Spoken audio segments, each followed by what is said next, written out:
No. I was joking. We could just talk. We could just kind of. Doug's got his hedge clippers out. Doug is trying to stifle us creatively. That's what Doug's trying to do today.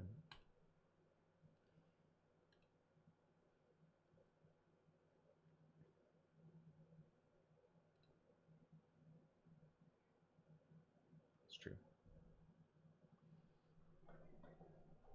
But everyone on Twitch will know. What's up, Twitch? How you doing?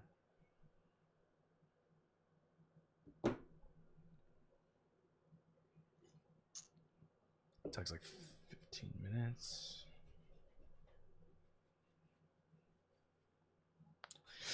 Let's fucking talk about movies.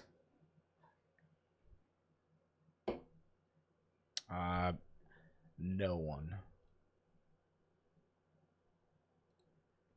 Well, there's some people in there. They're just not talking. I'm sure Dirk's here. Dirk's a fucking champion.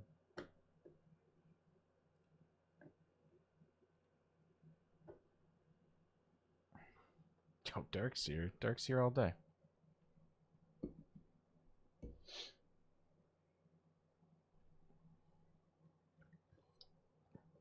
Oh, man. Talk about movies. I don't even know anything about movies. I ain't never seen a fucking movie in my life. I don't know any of these movies.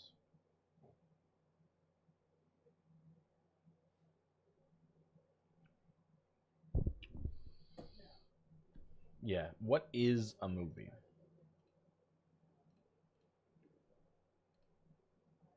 Shit. I'm fucked then. I don't know how to do this. I know that the French Dispatch, that's a lot of frames. It's a lot of seconds. The French Dispatch, bottom of the list. Just I put that way down there. I just said you're gonna go all the way down. Bottom of the list. Bottom of the list.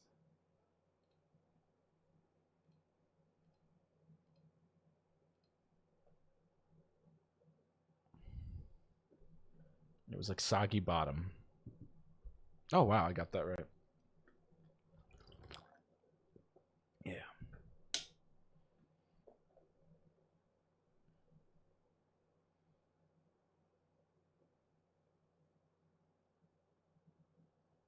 Some of them won't come out at all.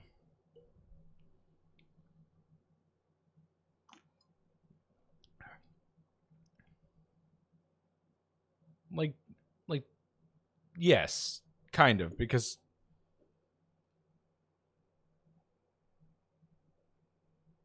yeah. One of these Murph completely made up. It's not real in any way. It's a fake title. And yeah.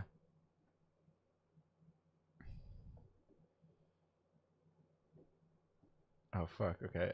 I don't think they can hear you. It's just like, you're like, gotcha.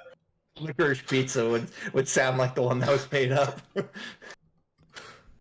Oh man. Yeah, and then I think I know which ones are coming out on streamers. There's only one of them coming out on the streamer.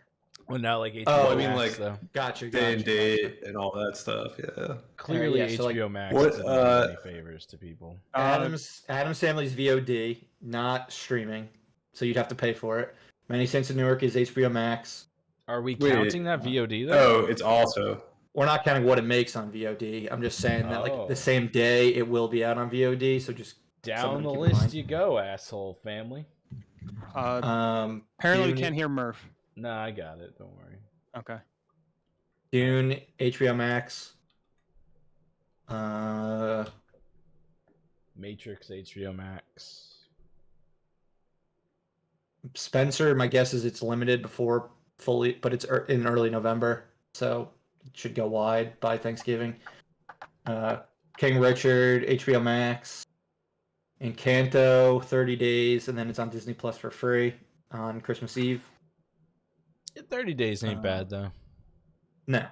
That's part of the whole Disney isn't putting any of their shit out. Yeah. First day on whatchamado.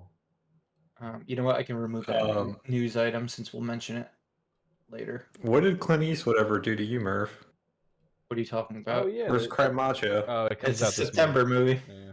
Comes out this weekend. Doug, we don't that's allow right. movies with old people threesomes on our list either, so The reviews We're aren't a that wholes- good either. We're Just so a you know. fucking wholesome family podcast. God damn it! I'll probably be watching that this weekend. You big Yeah, I'm fan probably of, gonna watch Yeah. it as well. big fan of Well, old man threesomes. Of course. Oh. Licorice Pizza is limited at the end of November. It goes wide on Christmas Day, I believe. Oh shit, that's good to know. Don't Look Up is Netflix or in theaters December 10th. It's on Netflix on Christmas Eve. A Journal for Jordan might be a little bit limited at the beginning of December. I'm not 100% sure. Or it might just go wide in the beginning of December. And then Matrix is HBO Max. I Yeah. thought Antlers came out already. Antlers- Did we just talk about it a lot? We've talked talked about about it for it, like a it kept year getting now. pushed back. Yeah, we it's- talked about it a long, long time ago. I'm still not quite sure I what thought the I'd, fuck like- Antlers is. I could have sworn that movie was like out. People were seeing it in like drive-ins. I guess I dreamed all of that. Yeah. Did Wow, any movie okay. make any considerable money simultaneously cast on HBO Max this year? Cruella made a decent The amount. biggest. Oh yeah. That was Disney Plus. Kong. Kong did Um, okay, I thought, in Mortal Kombat. Kong was the biggest. Kong made 100 million. Okay, so it's pretty much a fucking kiss of death,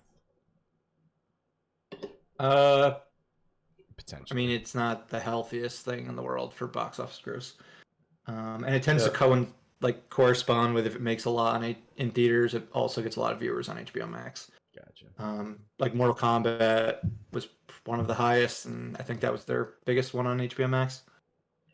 Bro, I just reassembled my whole fucking list and didn't renumber them, and then I was like, oh, let's just sort by numbers, and staring at this like, why didn't I do anything? Okay, I got it. Don't worry. And yeah, since we stopped January 2nd, just keep that in mind when drafting movies late in the month, late in the year, because they're not going to get their full box office. But there are a lot of big movies coming out at the end of the year. So, And all right, fake movie. ready to go? I don't know. Are we? Can people hear me now? Yeah, I had the wrong input. Cool. Sometimes I mute you guys on the stream when I don't agree with what you're saying, so just keep that in Good mind. to know that now. Yeah, That's fair. after like the last 6 months of us doing that, just know that I do that on occasion. Oh, one I didn't mention, Halloween Kills. It's gonna be free on Peacock the same day it comes out. Oh, it's a good thing no one has. I mean, there's nothing to mention there. Yeah, No one subscribes to Peacock. I do. You fool. I'll remove that from the release date news since we can mention it when we get to it. All right, ready to go? Think so. Let's do it. Welcome to Live Breathe Film, episode 53. You're here with Corey, Doug, JP, and Murph. Thanks as always for joining us. Today we're going to recap the summer box office season and then draft our picks for the fall box office. But before we get to that, let's just run through some news and our thoughts on James Wan's Malignant, the first half of Marvel's What If TV series, and episode 8 of Ted Lasso, season 2. All right, guys, so we got some fairly, we've got a huge announcement as far as the new Christopher Nolan movie, and then we've got big news as well about a sequel that people have been talking about for probably the last, what would you say, since the late 80s. People been waiting for this movie to come out, and now it's so close. But we'll get to that one in a sec. Let's talk Nolan first. So we know that Christopher Nolan's latest film is going to be about the creation of the atomic bomb, about Oppenheimer creating it. So it's going to be taking place during World War II.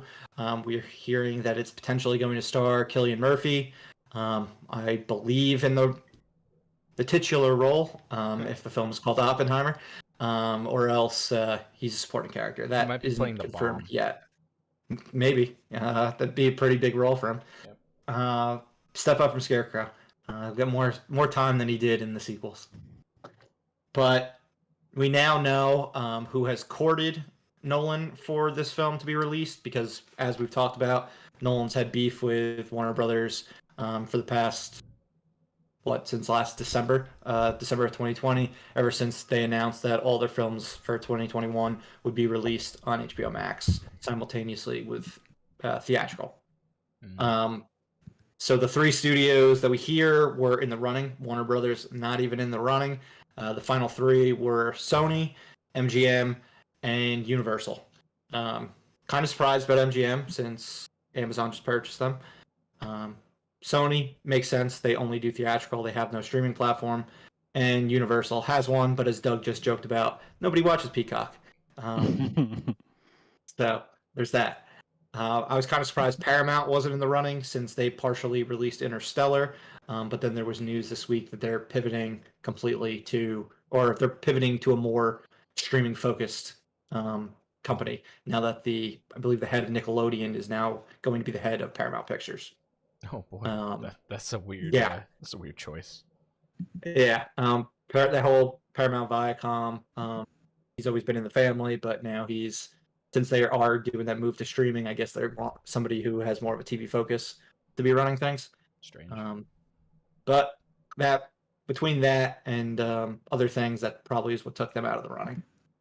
The winner, which really isn't too much of a surprise, ended up being Universal, who are one of the big three as far as box office. But it's them, Warner Brothers, and Disney, and they tend to do very well when it comes to original movies. And I mean, this is going to be an original one and done movie. It's not going to be a big franchise or anything like that. But we've seen them have so much success with like Jordan Peele's movies, plenty of animated movies.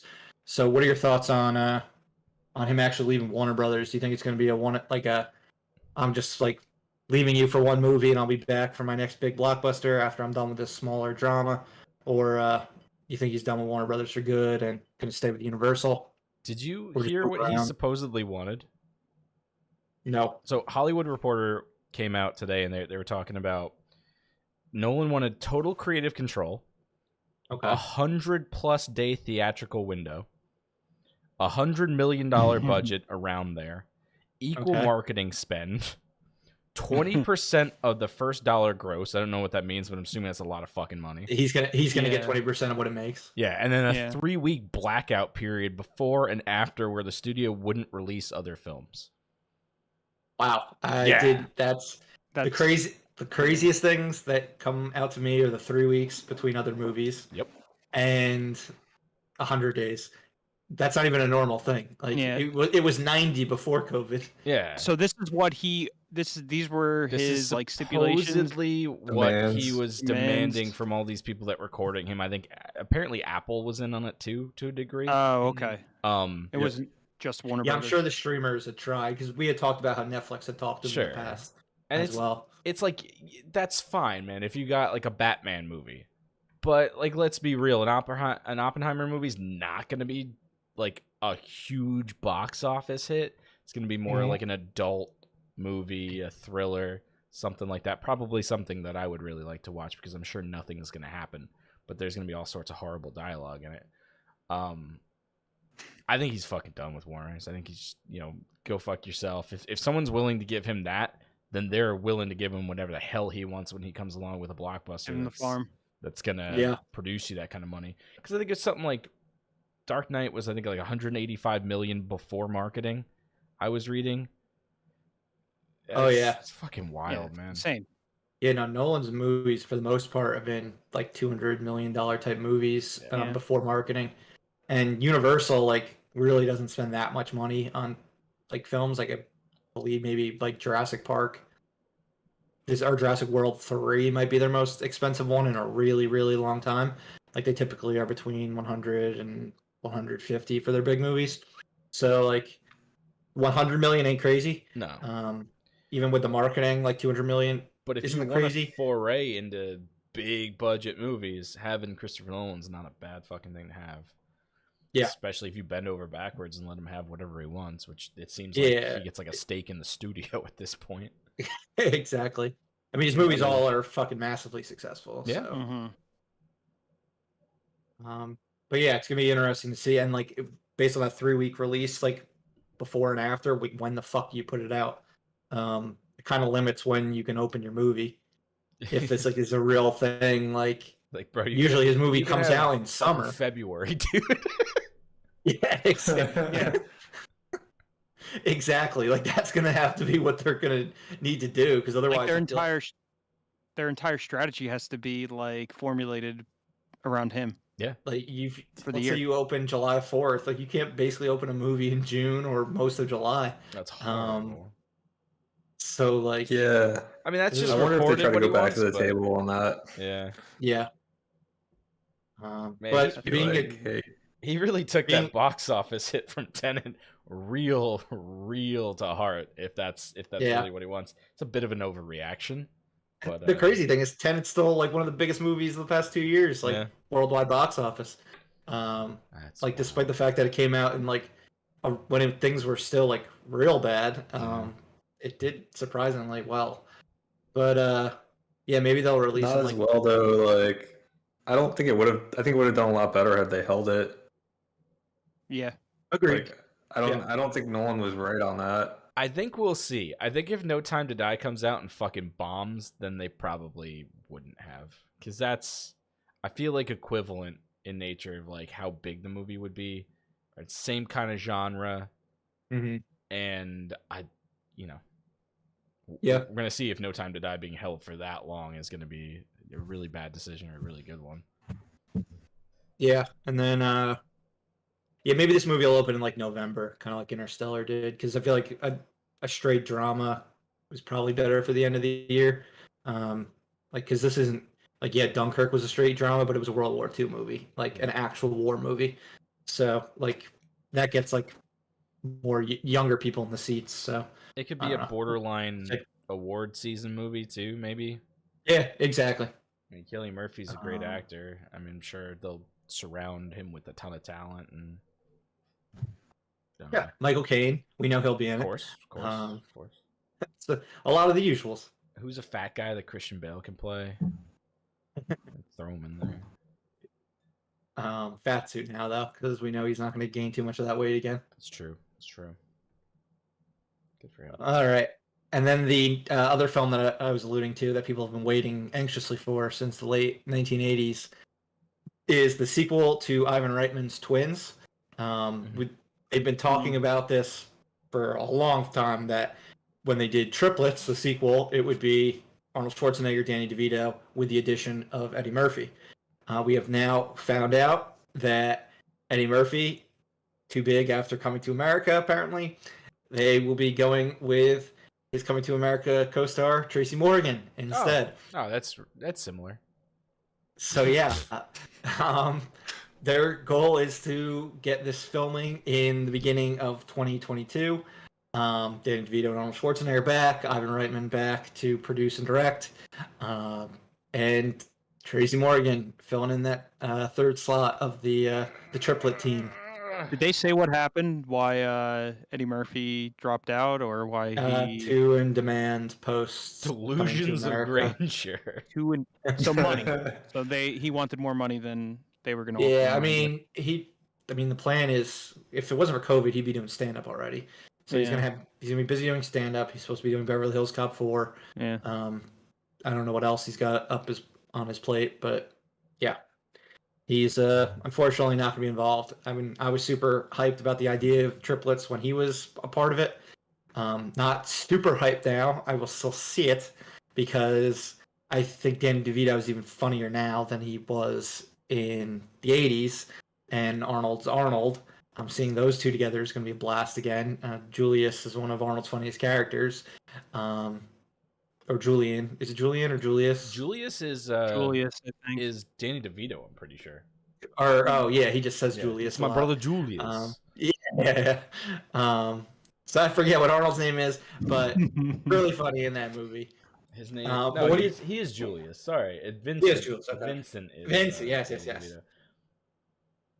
Now that you guys know that Tracy Morgan's filling the third slot, what are you guys' feelings? Is this something you'd watch, or is it something that you're no longer remotely interested in? I'm not interested. It's a fucking huge mess. Yeah. I do not like Tracy Morgan. It's gonna have to be some hell of a movie for me to get to watch it now. Tracy Morgan's that one piece that just Don't like can him. fucking ruin a movie no matter how good it is. He is so fucking annoying. He's abrasive too. It's just horrible. I mean, with Eddie Murphy, you could pick fucking anyone else on Earth, and I would have been okay with seeing it. Not nearly as hyped as Eddie Murphy, but holy shit, Tracy Morgan's a bad choice. I could have gone. With so many and like actors. The announcement about him, about all these things, also is going along with like, hey, we need to make money to make this movie. Like it was like getting funding. Like I don't know if this will hold him back, and they're like realize they have to get someone else. But I know DeVito and Schwarzenegger and Reitman are all ready to go for the beginning of next year, so they need to figure this out quickly. Yeah, I mean, wait, they're like crowdfunding this? Not crowdfunding, like pitching it to studios. Like it was announced at one of the film festivals, I believe. 'Cause these film festivals, like while they also premiere movies, they also are hyping up upcoming movies and trying to like get funding from like the bigwigs there. So that was a situation with Triplets. It's always weird films that you wouldn't expect to be seeing at like a film festival. Like, why the fuck are you talking about Triplets? The first one has bad reviews back in the 80s, and you're talking about it like these major like events. But it's wild. We'll see what happens. I mean, you're talking about Danny DeVito being funnier now, and it's 100% true, but Danny DeVito was the fucking straight man in that movie. I mean, he was like the more grounded one. He was the more grounded wise ass. Yeah. Like he would be the one getting himself in predicaments and shit. And yeah, Arnold was like the just over the top and like being super nice. Fish out of water. Super nice guy. But yeah. Now I have to imagine Tracy Morgan will be like the outlandish one of the three. Yeah, he's just gonna be screaming the whole fucking time. He's gonna come from the island of fucking screaming instead of the island of like being a good human being. Yeah. I don't know. Maybe he'll surprise some people, but I think he's just gonna fucking completely taint this movie.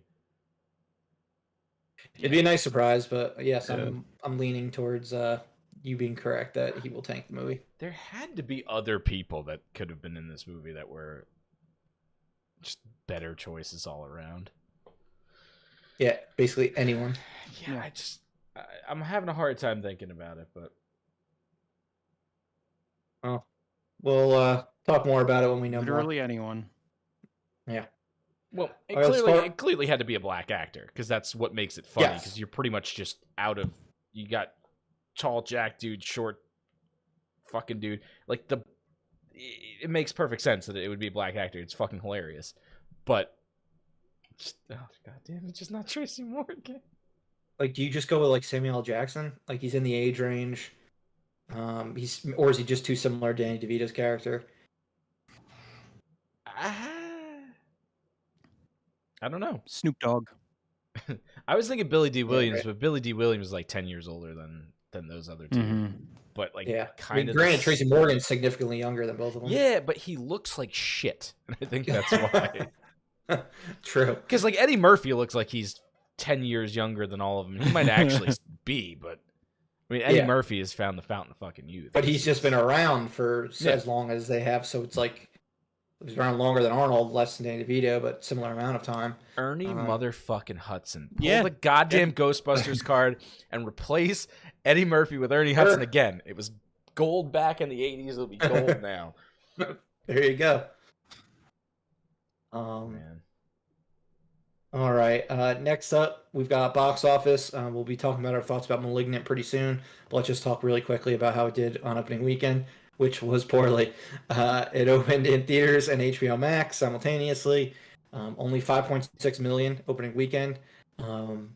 This, I guess, is probably the lowest grossing horror movie of the year, which is pretty crazy, with the exception of that one with Rebecca Hall that came out last month, but that was more of an indie horror movie. And then as far as HBO Max goes, it had 53% less viewers than The Conjuring 3, which was and that was their sixth biggest simultaneous release of the year, Conjuring 3. So really bad on both counts. So we've talked about this before. If a movie does well in theaters, it does well on HBO Max and vice versa. And did bad on both here. So this will not be James Wan's new horror franchise like Saw, Insidious, or The Conjuring. Strictly a one and done, and we'll get to why it was so divisive and everything like that when we get to what we watched in a little bit. James Wan did Saw? Yep. Yeah. The first one. Oh, wow. That was his breakout movie. What a sick asshole. Yeah. He didn't write it. And the first one really ain't sick in comparison to the sequels. Like, it was more, a lot of the stuff in the first one was more implied. And then by the time you get to the second, and then it just becomes about, like, torture porn and, like, trying to one up the previous movie with grossness. It does the Final Destination thing. Exactly.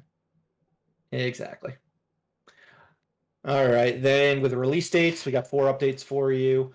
First one is Bob's Burgers. So this one was supposed to come out back in summer of 2020, but then the COVID of it all. It was eventually delayed, undated, and now it's got its new release date. It's coming out on May 27th, 2022. Why is so this Memorial coming out in Day weekend. theaters? Why is this being released in theaters? Probably because it has to. Okay. Since it was a Fox movie that was in production before the sale to Disney, so I believe it has to be in theaters. So yeah, that's why That's it's so happening. Weird. It feels like, Like, it should be on fucking Cartoon Network. Is it at that 4 in the like morning. Is Bob's Burgers really that big? Like, Oh, where Bob's it can Burgers have is a fucking theatrical run? fantastic. I don't think it's gonna have a good theatrical run, but it's a fantastic show. It's definitely the best cartoon they have on television right now, I think. Got it. It's good. All It's, right, it's well, tight. It's a tight cartoon. We will. Yeah, no, I know it has its legions of fans, but so I don't know. We'll see how it does. Next up, we have Don't Worry, Darling. This is coming out September 23rd, 22. This is Olivia Wilde's directorial follow-up to Booksmart. It's a psychological thriller. It's with Florence Pugh and Harry Styles. This was the one where Shia LaBeouf was supposed to play the main male role, and then she fired him for, I guess, being Shia LaBeouf. Poor LaBeouf. He was supposedly a major pain in the ass from just what they did even prior to filming, like on set or whatever, or when like behind the scenes with them getting ready to film the movie in pre-production. So she replaced him with Harry Styles. Now she's going out with Harry Styles. So big tabloid type movie. And I with Florence Pugh being a fan favorite, like critical darling. In-demand actress. Yes, exactly. I think this one could be pretty big. I think it's set in the 50s, if I'm not mistaken. So it's got an interesting like aesthetic to it. They put out a very brief, like 10-second teaser with the release date this week. But yeah, that's I'm interested to see what she does after Booksmart. Since I mean that was just straight comedy, and this is going in a completely different direction. But she had her hands on the script and did a good job directing. So interested in how she does with her follow-up film. Third movie we've got on deck is The Little Mermaid. So this was who do we got in this one? We had like Aquafina, Daveed Diggs, Melissa McCarthy, I want to say. Oh God, Was it worse. Melissa? Was it Melissa McCarthy? Yeah, isn't she playing Can Ursula? someone? Yeah, can someone pull up and make sure I'm saying the correct people? Gotcha. Thank Halle you. Bailey, not to be confused with Halle Berry. Yes, she's Jonah playing the main Hauerking, character. Jacob Tremblay, He's Flounder. Yeah. Aquafina. Great, I can't wait for the most annoying fish. Who is she? Who is she playing? Scuttle, Scuttle probably a crab. or a scuttle of a bird, Oh well, I hope her character. Yeah, like a dies. pelican, like a pelican. Yeah, that's hard. Yeah, that sounds more right. Yeah, Melissa McCarthy is Ursula. And David Diggs. David Diggs is You're right. Sebastian, and Is Javier Sebastian, yeah. Bardem is King Triton. So it's an interesting cast. It's the last of their golden era films the Disney Renaissance films that haven't been adapted. That like made a ton of money. The others we've already seen: Aladdin, Lion King, Beauty and the Beast, Mulan. They've all been done at this point. So I guess all we got left is Hercules, Pocahontas, and Hunchback of Notre Dame. I don't know who's craving those movies for adaptations. Dude, I don't know who's craving any of these fucking movies for adaptation. Sure. I mean, I guess like some kids. I don't think so. They make a ton of money. Yeah, I don't know. Millennial parents maybe. But yeah, this one's coming out Memorial Day weekend in May of 23. I expect it to make bank since it is the last of these Disney Renaissance movies to get the live action adaptation, and it is coming out the same weekend Aladdin came out, and that did very well at the box office. But as always, we'll see. Based on the previous movies, I don't expect it to be good, but it will make a lot of money. And then lastly, we have Furiosa, the Mad Max Fury Road, a prequel directed by George Miller. That's got pushed back another year. It is now coming out Memorial Day weekend in 2024. So we got, 3 years to go. And that's, is that Anya Taylor-Joy? Anya Taylor-Joy, Chris Hemsworth. I believe there's one other big name that's been put in the cast already. And supposedly, unlike Fury Road, which took place over like a 3-day period, like a weekend, this one is going to be spanning like a pretty big amount of time, and it's supposed to have like a huge, like epic feel to it. It's got Yaya in it. Yes, Yaya Mateen, continuing his run. He seems to be in everything. That guy, like, seems like it, right? Yeah, like, how does he have the time? That guy must like sleep. He just goes from one thing to another. Yeah, He's got that everything. The rock work ethic, where if he has time in his calendar, he can be doing a movie. JP, is he in Aquaman too? What? Is Yaya in Aquaman 2 as well? Probably. Yeah, I think he's gotta be. Yes, Aquaman and the Lost Kingdom. Yep. He's in the Matrix 4, Aquaman and the Lost Kingdom, Mad Max, Furiosa. He's in Mad Max The Wasteland. I don't know what that is. But apparently I think that's just Furiosa's thing, because it says it's coming out in 2023. Got it. Although it might just be like a short or something that introduces his character. I have no idea. And then he was just in Candyman and Watchmen as well. So like ever since Aquaman 1, he's just been on a fucking tear. That's good. He was fucking like great in that movie. All big franchises. He was a good no, I mean, he's been really good in everything I've seen him in. I'm really excited to see how he does with Morpheus in The Matrix. Yeah, I hate that so much, because it's just like it should be Lawrence Fishburne. Let's talk about it right now. Yeah. We saw the trailer this week. It's the same Matrix fucking character. Yeah. Why the hell didn't they reach out? I don't know. It seems like there's a reason why. Yeah. Just breaks my goddamn Some heart. plot. But yeah, like, you find a way. And maybe he does pop in. Lawrence Fishburne is pulling a little Andrew Garfield on us. He could. Yeah. I mean, it seems like the Matrix gets reset, and then, obviously no one knows who they were previously. So maybe it also resets, how you look, or it could. Yeah, suddenly Neo looks like John Wick. Yeah, that's the weird. It's funny how everyone looks exactly the same except for fucking Morpheus, right? The thing that I originally thought was because I remember years ago when the Matrix Online game came out, and the story was written and it was canon, and Morpheus dies in that. And the movie, it takes place after Revolutions. So I thought they were just, continuing that, but that's not the case. No, it seems not like Neo and Trinity didn't die though in Matrix Revolutions, though they all died essentially. Yeah, Mm-hmm. and Well, you see in the still shots, it looks like the robots came and like got him after he died. in the Jesus shows. Looks like they've. I've seen that trailer like a few times. What'd you guys think of that? Them using the White Rabbit song I liked it a lot. I mean, I like that they used an original and they didn't like make it into a slow new version like they do with every other song. Yeah. Mm-hmm. I thought it was a little Yeah, too it on was the nice that nose. they didn't like change it. Yeah. It was definitely on the nose. Yeah, I thought it fit nicely. It did. It looks interesting. It looks like Neo's gonna get some coffee, and meet Trinity. Yep. I wonder if They she have gets a their pumpkin meet. They spice have their latte. meet cute. Yeah. Yeah. He has a different name in this than or is what? No, he's still Thomas. I guess I never knew his first name. I knew he was Mr. Mr. Anderson. Yeah, we know we're getting agents back. We know. We didn't. I don't think We haven't seen. I was about to say her What's as well. his name? Or no, I wasn't about to say her or him because. No, I was about to say. Yeah. Fuck. Well, Hugo Vendetta. Hugo Weaving. Hugo Weaving. Yeah. Yeah, Hugo Weaving's He's not not- in it. He had scheduling conflicts.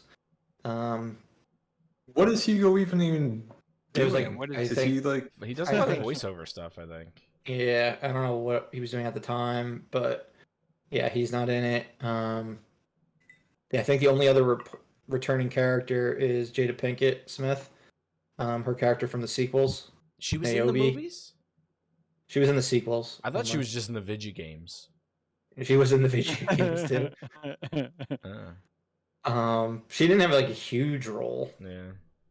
Like she was in the like real world like stuff. Yeah, as far as I know, they're the 3 returning actors. Do you think it's just like What a did you new think about the Matrix? fact that? Yeah, what are your thoughts about the fact that it looks exactly like the same? Like it looks like the same story rehashed. I think it's so just far? like a different server. I think it's like the same fucking shit, but on a different server. Okay.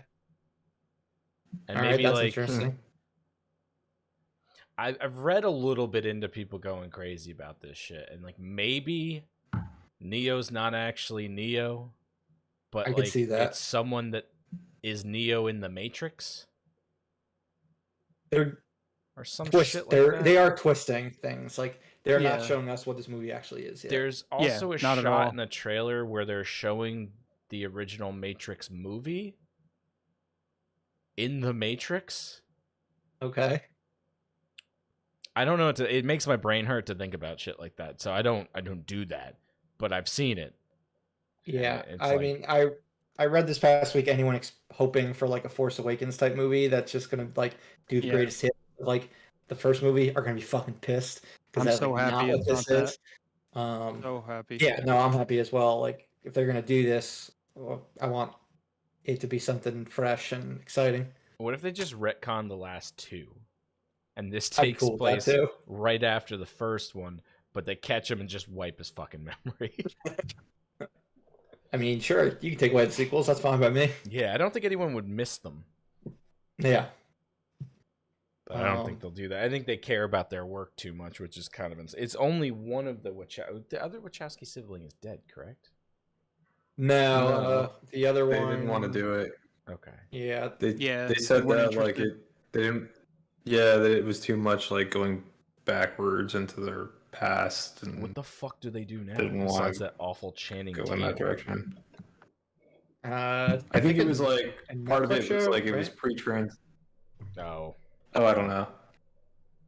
I think part of it was like it was pre-transition and they can't handle all the I don't memories look- of the tons of money that was thrown at them and the glory. Yeah, I read that days. same article. It seemed like that they just didn't want to, go back Good for into them. that headspace.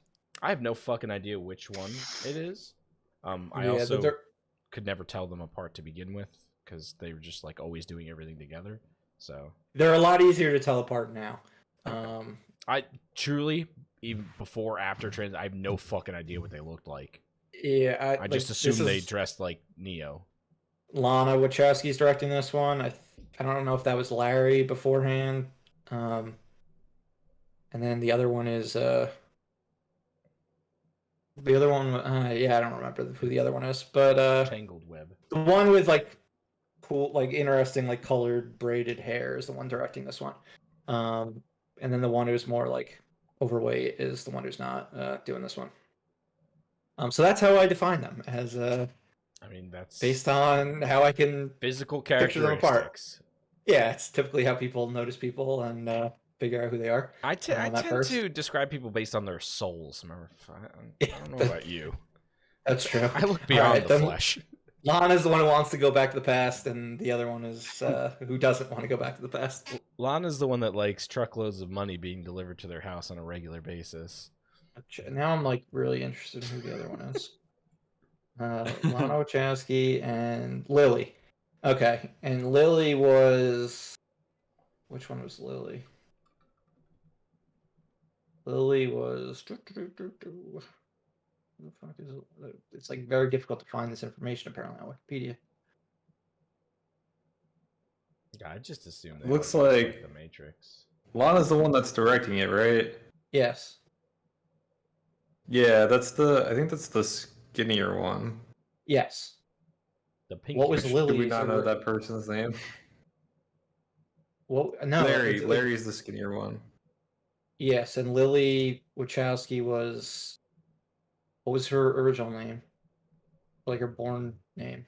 Born Identity? Andy, I think. Yes. Yeah. He was yes. Andy. Yeah, because so it was easy to remember like the whole Lily and Larry because it stayed LL, and then the other one went from A to an L. So a little harder to remember. Okay, now that we've got that out of the way, Fucking Matrix.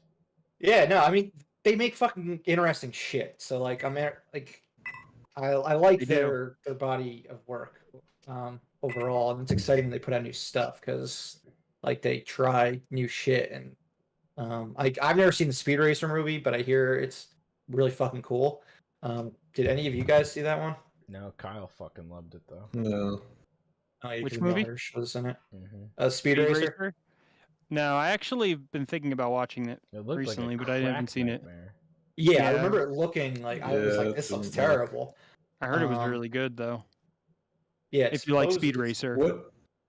It's got its fans. I was going to say Rotten Tomatoes has and Metacritic have completely different things to say about that. I think it's gained appreciation over time, versus when like the reviews initially came out. Yeah. So I didn't like.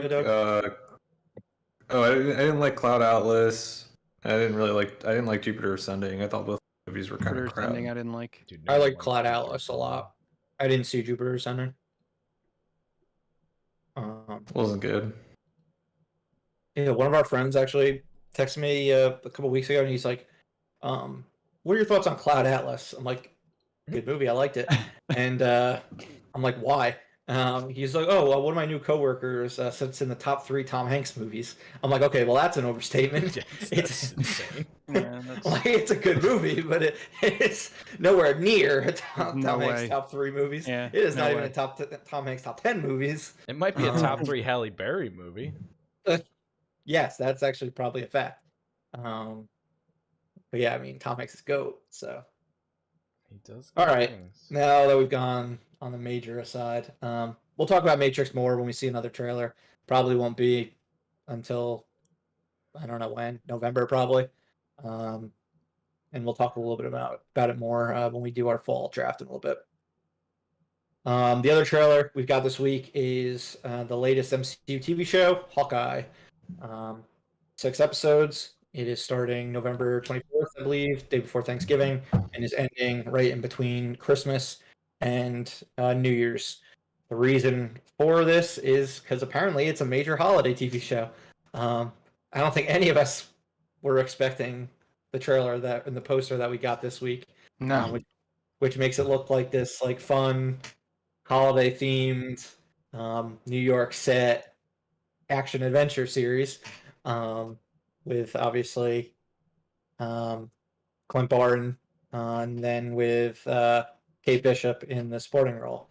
We knew that was happening, but we did not know the tone or anything like that.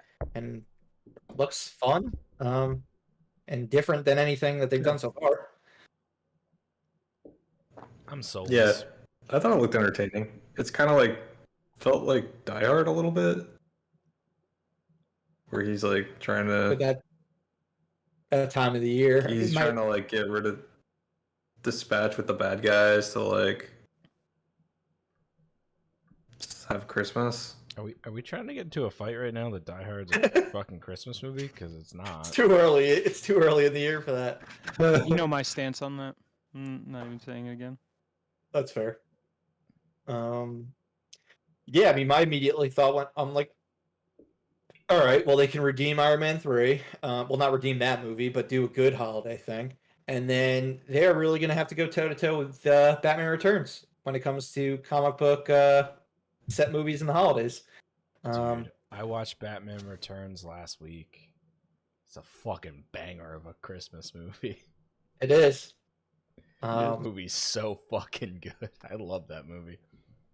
It is going to be tough to have a fair fight against that one, since it's not going to be full of deaths and murder. So many deaths and murder. And Danny DeVito. But yeah, this does have Haley Steinfeld, who's looking pretty cool in this one. Looking fun. We got a brief look at Vera Farmiga. It doesn't look like Linda Cardellini's in it, despite the fact that he was all about returning to her in Avengers Endgame. We see the kids, but we don't see her. It's painfully obvious that she's not in it. Like his stupid phone call with her, and it just looks like they should have just found a way to like not have him interact with it, or just not even talk about it at all, because it just looks so painfully obvious that they just like snip, you're gone. Yeah, they're like, all right, we don't have the budget for you. We have to get Lalo Salamanca from Better Call Saul into the show. So, sorry, Linda. Bye. But yeah, are you excited to see this story? Is anyone familiar with like the Kate Bishop, the arc that this is based on from the 2010s? That's supposedly really good. Nah, I'm just a soulless piece of shit that doesn't look like this looks like any fucking fun at all. You gonna watch it? Yeah, probably, but I mean, maybe not. It might just be like a what if for me. Yeah. Marvel fatigue. I'm definitely excited for that it. is what happens when you make a million things in 1 year. It's going to be even worse next year when they have like 6 movies and fucking 10 TV shows. Oh my god. No, those aren't the actual numbers, but it's a lot. I know it's gonna feel like that. So, just real quick on the Hawkeye TV show, is it confirmed that Vincent D'Onofrio is going to be in this? Because I keep hearing things about it. It's a strong rumor. I have not heard. There's no confirmation. I've never heard of it either. Okay. There's no confirmation, but what are you guys? What's websites are you guys reading? We got this covered. We got this covered. Giant freaking robot or something like that. Cosmic Book News. Where are you guys reading these things? Kingpin is in Hawkeye.com. We'll see when Vincent D'Onofrio pops in. I literally want to know though, like what websites you're reading, so then I can. I don't know where. Dude, you gotta. If you want the spoilers, if you want the leaks, you gotta go on Reddit. Go to Reddit, yeah. Get the Marvel spoilers. I definitely saw it on comicbooknews.com or. Okay, so we could potentially get Charlie Cox and Vincent D'Onofrio in the MCU in December, both of them. Those would be the only 2 people that are worth bringing over from that Netflix horseshit. Well, you got to bring over Foggy Nelson too. Fuck Foggy Nelson. You got to bring Foggy over and. No, dude, Foggy's and then so bad. What about Karen?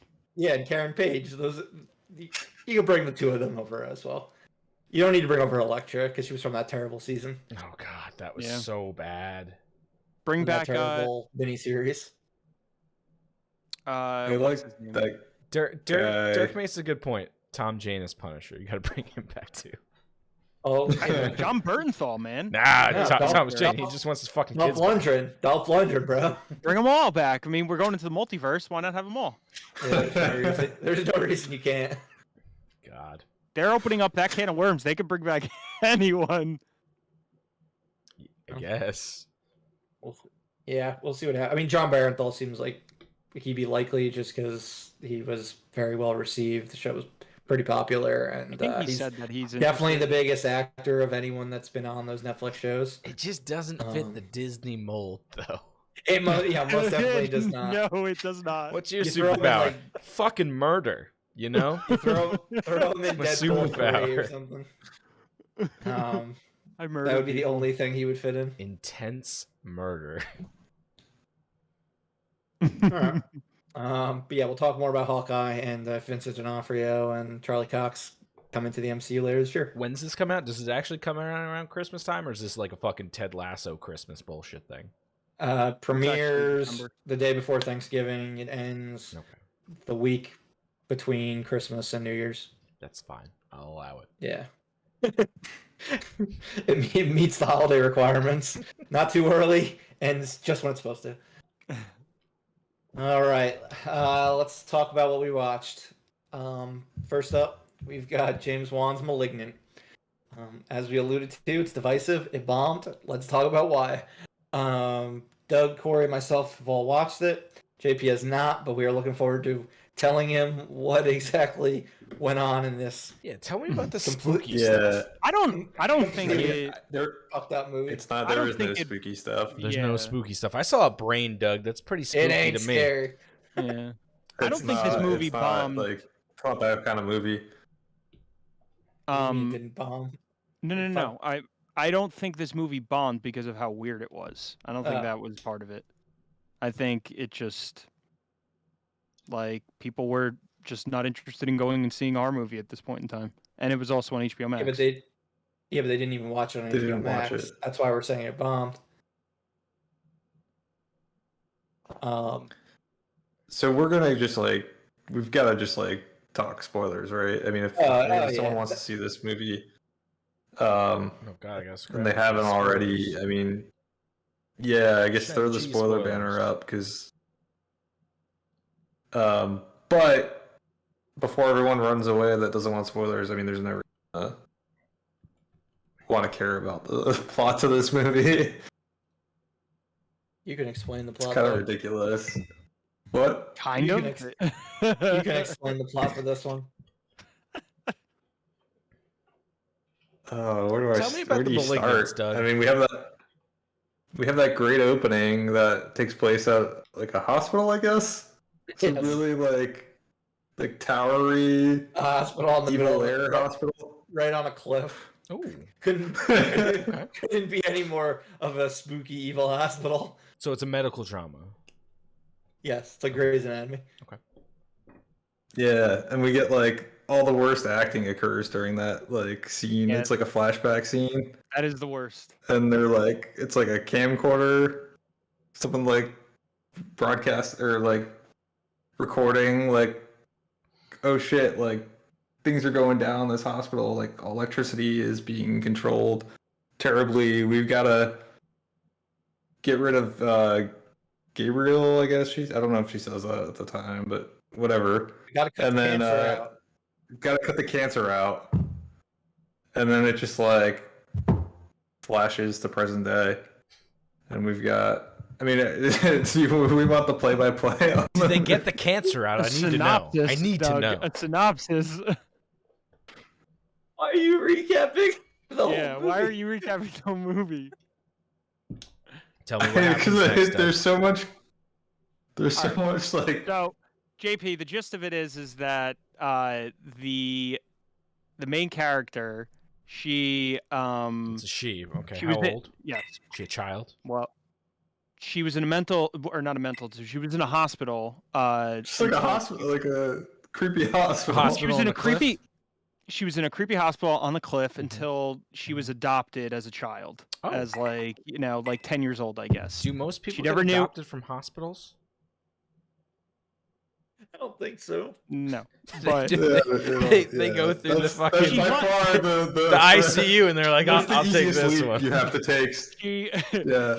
she needed a home, so she was adopted, and as an adult, she starts to realize that she's having I guess like tremors and visions of other people that are not her. This all happens after she gets hit in the Dying. head. Yeah, Her- she gets in the head. Her by a- spouse like beats her up. Mm. She's already had a few miscarriages, and then she has another one when she gets hit, bumps her head, she's bleeding and shit. She wakes up in the hospital. From that point on, she finds that her spouse is now dead, murdered. From then on, she sees all visions of everyone else dying.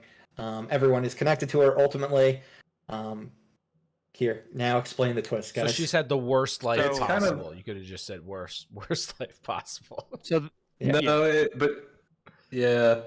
But the way like she transports to like these killings and sees the killings, I think they showed it in the trailer, but her surroundings like melt around her and like reform as like the surroundings of the person who's getting murdered. Okay. It's super cool. I think that's like probably one of my favorite But effects. she becomes in the this. person being murdered? well, the twist is that She's kind of just like Now we're just there. going right into the twist. yeah, All right. might as well. Yeah. Twist me. She has a Siamese twin, basically. Oh, okay. However, the twin is a parasite, basically half formed, has like its head is on the back of her head, and they share a brain, they share organs. He has his own little stumpy arms. Quaid. The Reactor. Yeah. So, and he's incredibly powerful, like telepathy, that kind of thing. So he's the one that's doing Power the set killing. is kind of interesting, His right? He powers can are control interesting. electricity, so like he can turn on and off lights. He can do whatever he needs to do for the movie to move Did forward. no one see this fucking person on the back of her head this whole goddamn time? No, because when she bumped her head, the thing woke up and it Yeah. rips her back of her head open and So comes that's where you out. see the brain. I saw the brain in a trailer. Yeah. I didn't like that. Yeah. So It's fucked up. when he awakens in the beginning of the movie, you obviously don't know. You know, as the movie goes on, you realize what happened. And the twist is that the killings that are happening are really her body, but he's taking control of her body. But she thinks that she's basically sleeping or she's in killing a certain people. state. Yeah, Yeah. basically, when you're Sort seeing of. when you're seeing the kills early, you're seeing this goofy fucking creepy thing. But then later on, you see it is her body's body, contorted. but her hair is now covering the front of her face, and the front of her face is in her back, and her arms and legs have contorted the opposite way around, and she's essentially running backwards, like attacking these people. It's actually like it is so ridiculous, That but sounds fucking it's cool. terrible. We haven't gotten to the best part yet. Yeah, God, we haven't there's got to more. that far yet. When you There's way when you're more. finally finding out all these reveals and stuff, and how like they tried to destroy this thing when she was 10 years old or whatever, but they couldn't completely kill it because it shared her brain. After it comes back to life and like she's eventually put to jail like for these murders, that's when things go off the rails, Oh. and it suddenly turns into this ridiculous John Wick action movie. Does Where it break her out of jail? Basically, oh yeah, it kills just like it just 100 cops. it murders everyone. It is the most like lethal, like can like dodge anything, like kill anyone with crazy moves, like just breaks arms, legs, like No weapons. bite people's like necks, like it's fucking nutso. It does this like thing where it like leans back like really far to like dodge somebody, and then like cuts off a cop's arm and like throws the arm at a cop. And it's like fucking insane, the things that are Like you'd hate it not because you think this was a scary movie, but because it's insanely fucking gratuitously violent in the last act. It's just absurd. It is just James Wan just going fucking apeshit. Apparently his wife co-wrote it. I don't know if she's ever co-wrote any of his stuff previously. What the fuck is their household life like? It's What the like fuck do these people do when they're behind closed doors? It's like an early 2000s horror movie. Like that's what it feels like.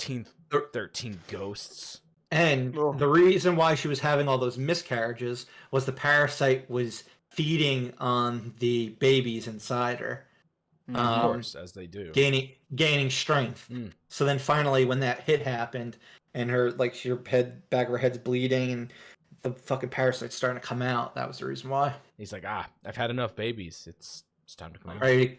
Ready to kill people. I'm ready to do some crazy shit. So yeah, the last act of the movie is bananas. It just turns into, it goes from like a haunted house movie to a mystery, and then it goes into this crazy fucking John Wick action movie for the third act, like Murph said. It's just so bad it's good type movie. It's definitely not like good, but like it's amusing horrible. in how ridiculous it is. Yeah, I mean, I enjoyed it. Well, that's good. They Was not so scary. one of the cool things that I liked about it was you get to go to the Seattle Underground. Like there's her mother works in the Seattle Underground, which is where the thing like goes to kidnap the mother that's the tour guide or whatever the hell there. But I've never seen that in a movie before. I didn't know it existed in Seattle. And like did a tour of it, but it's like it's super cool that like Seattle, like it's kind of like Rome, where it like built its city on top of the old city, and so you can still kind of go down there and see like old Seattle and what it used to look like. And so I thought it was cool they did that. And then they that thing, the Malignant, whatever, Gabriel captures the mom and is like in the like ties her up in an attic for a while, and then she finally breaks out and like falls through the roof while the main character is having a conversation with police officers. And so you're just and then it's an interesting scene. And then the main character's sister, she's having like a flirtatious, like will they or won't they, like type of thing with the cop. Very just lots of goofy choices that was definitely done on purpose. What was his name? Kagura? It was made as like a cheesy B movie. Gotcha. Everyone loved that cop. All the girls were flirting with that one cop. The other cop was a but the sister was totally gonna get it. Like they were gonna like totally hook up. I'm guessing she dies. And they fake out death. Nope. They make it look like she does. Okay. But she really did it. Oh goddamn. Because at the end, does she is have important. The girl realizes her power, and that if Gabriel can do all these things, so can she. So she just like takes over the Gabriel's mind, and he's seeing like what she wants him to see, and then she fucking like I don't know. She kill him, I guess. I don't Probably goes to jail. What happened? Yeah, I mean it'd be tough to explain how like you have fucking. Yeah, there's probably no way she's getting out of that. I would love to watch the security footage at the police station.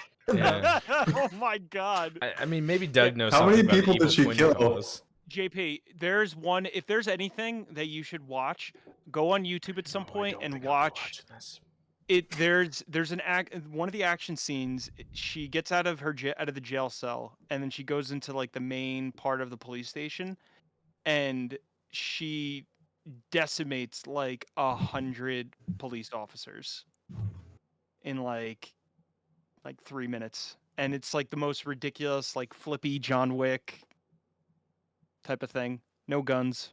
Yeah, I don't think Well, I mean, there's police guns. She station doesn't have ever. guns.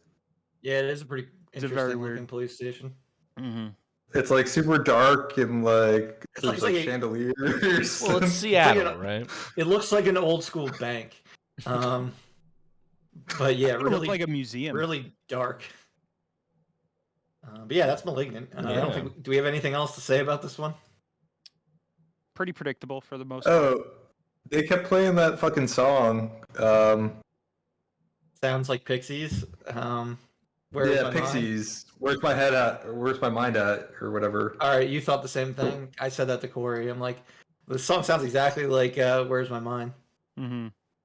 That's definitely what it was. They just like remixed it. They Yeah, slowed it it was- down or Yeah, made it definitely creepier. the inspiration at the very least. I felt like that music like felt really misplaced to me. Yeah, I feel well, like it was on It purpose. didn't like match the tone at all. It was like all No. this like rock song would come on like during big reveals, and I was like, why is this music playing right now? They should have used that awful cover from Black Widow of "Smells Like Teen Spirit." That would have fit better. Would have been another option. Fucking garbage song. All right, let's go on to TV. Well, maybe we'll talk about Malignant more at the end of the year. But yeah, we have What If. Let's just talk quickly about our overall thoughts now that we're halfway into the season. Doug and I believe, are the only one who've watched any of the episodes so far. Correct, JP, Corey, not one, right? Yeah. Mm-mm. No, not a single one. But Murph, I have a question for you.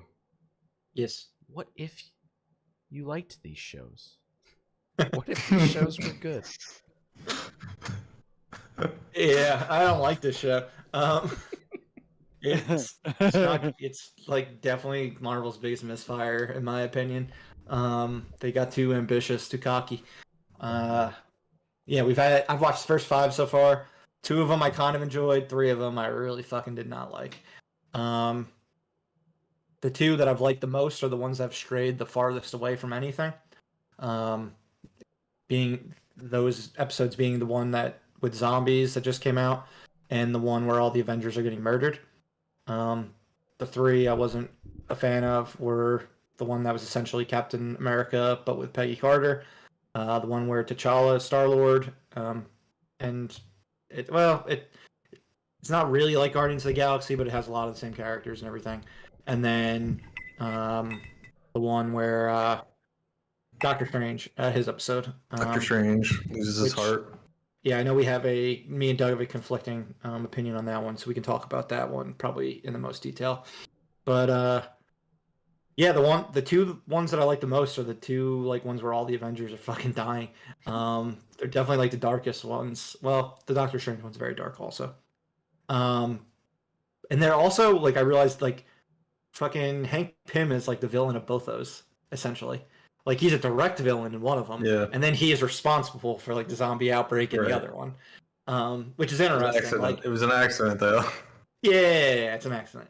But I mean, it goes to show, like, I mean, his character was, I guess, fairly detestable in like the comics, like for his history with Janet Van Dyne and things like that. So it's interesting that while he's super nice, Michael Douglas in the movies, they're kind of pinning him out as like a loose cannon. Or somebody who isn't thinking about the consequences on this TV show. That's how Pym is in like the comics. I mean, I've never watched the show, but he's not like a nice person, and I feel like that's pretty funny that they depicted him that way in the movies so far. Yeah, Doug, I think we were both on the same opinion with the Captain America one and the Guardians one. I know you really didn't like because of the handling of Thanos. I mean, that was just like something that stuck out at me. I didn't like it because it like wasn't good. I just like didn't like anything about it. Yeah, I mean, they had Howard like that was kind of cool. What's hard about all this is like the ones that I'll even say like I liked. I mean, I'm grading it on like the what if scale of like I hated these 2, and so like I didn't hate the other 3, but I still like there's a million other shows I'd probably rather be watching than any of these what if episodes. I just like don't like this show, and it could be because I guess I like that it's short. That's all that I like about it. It's sometimes it feels really long though. It does. I'm like looking at my phone and I'm like, I thought these were only 30 minutes. Yeah. Like, but if I don't have time to watch an hour show, like I'm grateful that it exists. I could throw it on for 30 minutes. I'm not really grateful because I'm not having a good time, but at least it's a show that it's the last show on my list that is 30 minutes that I can watch. None of these have made me be like, wow, that was really good, or like, whoa, that was really cool to see. Like they're all just like they always end and I'm just shoulder shrug, like, or I'm just annoyed because I hated it. Which is it's not part of our wrap up, but episode 6 I thought was like the worst one, or like one of the worst ones. God damn it! It's horrible, and you get like fucking. I got that not to look forward to. You got fucking dime store Robert Downey Jr. for the entire thing, who like does the worst Robert Downey Jr. impression I've ever heard. It's just like, You guys are really oh, getting me man. to check this out. Yeah, I don't like the show. I haven't I seen just don't anything like about it. ratings. Like, I hope it just bombs and they don't do season 2. But And then, like, I usually like listening to like the Marvel music in the beginning, but there's a super long intro that you have to skip, or you're listening to like fucking talking about like, look how crazy this show's gonna be with all the things that could happen. Reality. Twilight Zone. What if? And it's just like, it's bad. It's obnoxious. What about the Doctor Strange one? Since that was the one that you and I seemed to have the only one that I think we had mostly differing opinions on. Yeah, I liked it because it was kind of took like a dark turn. I also like Doctor Strange more, I think, than you just do in general. But I thought that was a neat one. Don't slander me and my opinion on Doctor Strange. I enjoyed him in Infinity War and Endgame. I thought it was neat. Explain to the guys like what the episode was about, because it's not like the movie. I mean, it's the movie up. So he's on his way to wherever he's going in the car. You know, before the car crashes and he fucks up his hands and basically starts the Doctor Strange timeline. Well, he's got female character that I don't. What's her name? Like Rachel? Or... No, that's her actual name, Rachel McAdams. Oh yeah. What's the character's name in that movie? Unimportant love interest who apparently unimportant love interest is in the car with him this time. Shout out to Hawk's Nest, by the way. Yeah, there you go. The car goes. He still has the accident where the car goes off the cliff when he's driving. But I guess Rachel McAdams must have cushioned the fall this time when he dies or when he falls off the cliff, because his hands are fine, like he's fine, but Rachel McAdams' character is dead. And so the whole thing is like, what if instead of Doctor Strange losing his hands, he lost his heart? But because Rachel McAdams shows up again. Exactly. So what if the movies went exactly as planned, but he had his hands still? Wait, so like physically his heart, or like his heart meaning like he's running around without a fucking heart. What if Doctor Strange was actually just dead because he doesn't have a fucking heart? But then he still decides to become Doctor Strange and like train because Rachel McAdams is dead now and he's training. They don't really explain why he's just like. It doesn't make any sense. He had how emo is he? He didn't like really like love her like crazy, so it didn't make sense that he would decide to become Doctor Strange versus just continuing to be a doctor and make all of this money. It's not like Pepper Potts. It all hinged on that, and it would have made sense if it was a different relationship. Like I could picture Steve Rogers doing it if fucking Peggy Carter like died, but not fucking these two. Whose name I can't even remember. But it was interesting because basically you've got like Doctor Strange Breaking Bad, which I thought was interesting. Where he's just like a fucking, and the show, he's just like he becomes like horrible. Wong, because he's like gotta do magic. The show kind of goes like Happy Death Day, where like he keeps going back in time to try to save her, and she just keeps dying no matter what. And then, like Doug said, he breaks bad and eventually the whole universe is done. Which was kind of he destroys the whole universe. A cool way of ending the episode, because he destroys the entire universe, and they're like, "Well, that's it. Sometimes a little thing makes all the difference, and you can't save everyone." I heard a rumor that they're gonna do an Avengers with like all different characters from throughout the verse, the What If verse. That makes sense. And that they may like come pull that Doctor Strange out because he's still alive to join the Avenger team, even though he has no heart. But he does have a heart. What is he, a fucking Tin Man? Just not Rachel McAdams. Yes. So we'll probably shit on the rest of the show after the next 4 episodes air. If you guys catch up at all, by all means, join us in ripping on this fucking embarrassment of losses that is What If. It's gonna take a lot to watch this shit. Yeah, well, guaranteed Hawkeye is better. That I can guarantee. Sure, Murph? Or is The this, trailer of this is the Hawkeye is downfall? better. The trailer of Hawkeye is better than the 5 episodes of What If that I've watched so far. Hopefully Hawkeye this isn't looks the awesome. downfall. Yeah, I would agree with that. I would watch the trailer over any of these What If episodes. What if Oh. Hawkeye was bad? I'm sure that'll be an episode eventually. But yeah, let's It's so horrible. let's talk Ted, our good Ted. friend, Coach Lasso. Man. We watched season 2, episode 8.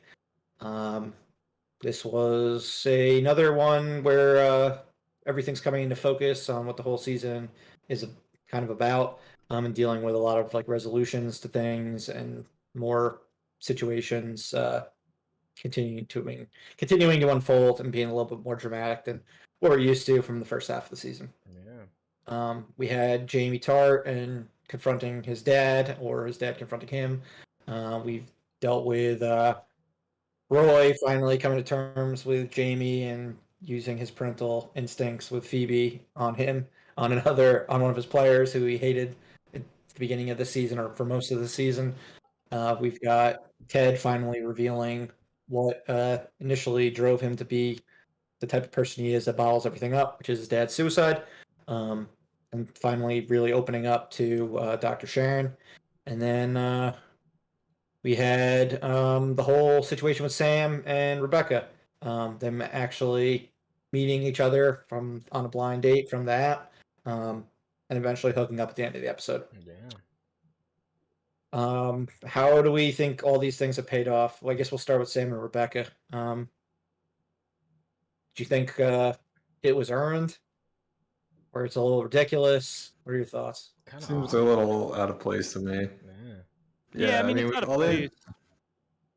I think it's earned though. just like the laying the groundwork to me, like there really wasn't any. It was just kind of like some messaging back and forth on an app, and so I don't think it's unrealistic that it is a little realistic that this would happen, but yeah, I mean, if you're talking about laying the groundwork, there was nothing like outside of those text exchanges that made me think that they had any chemistry. Yeah. Yeah, it just seemed like a weird diversion, and that's what we're stuck with, and they're just gonna keep pulling that thread, which I don't care about at all.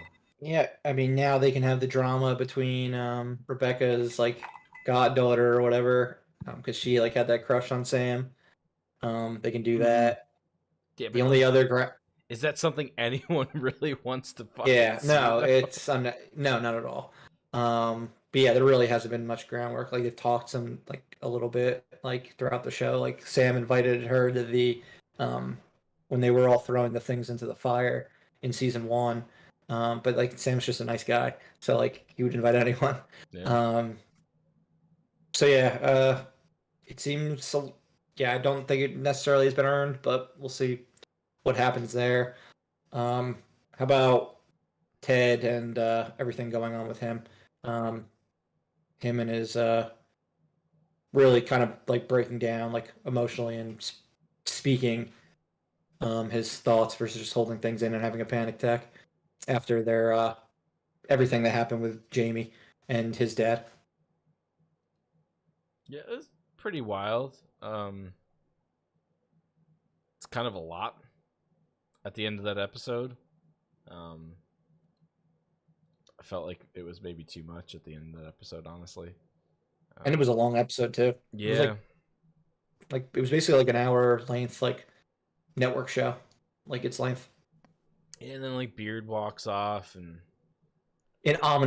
Ominously. very ominously. Yeah, I was like, is Beard gonna commit suicide? Is it like that's Yeah, literally what I said.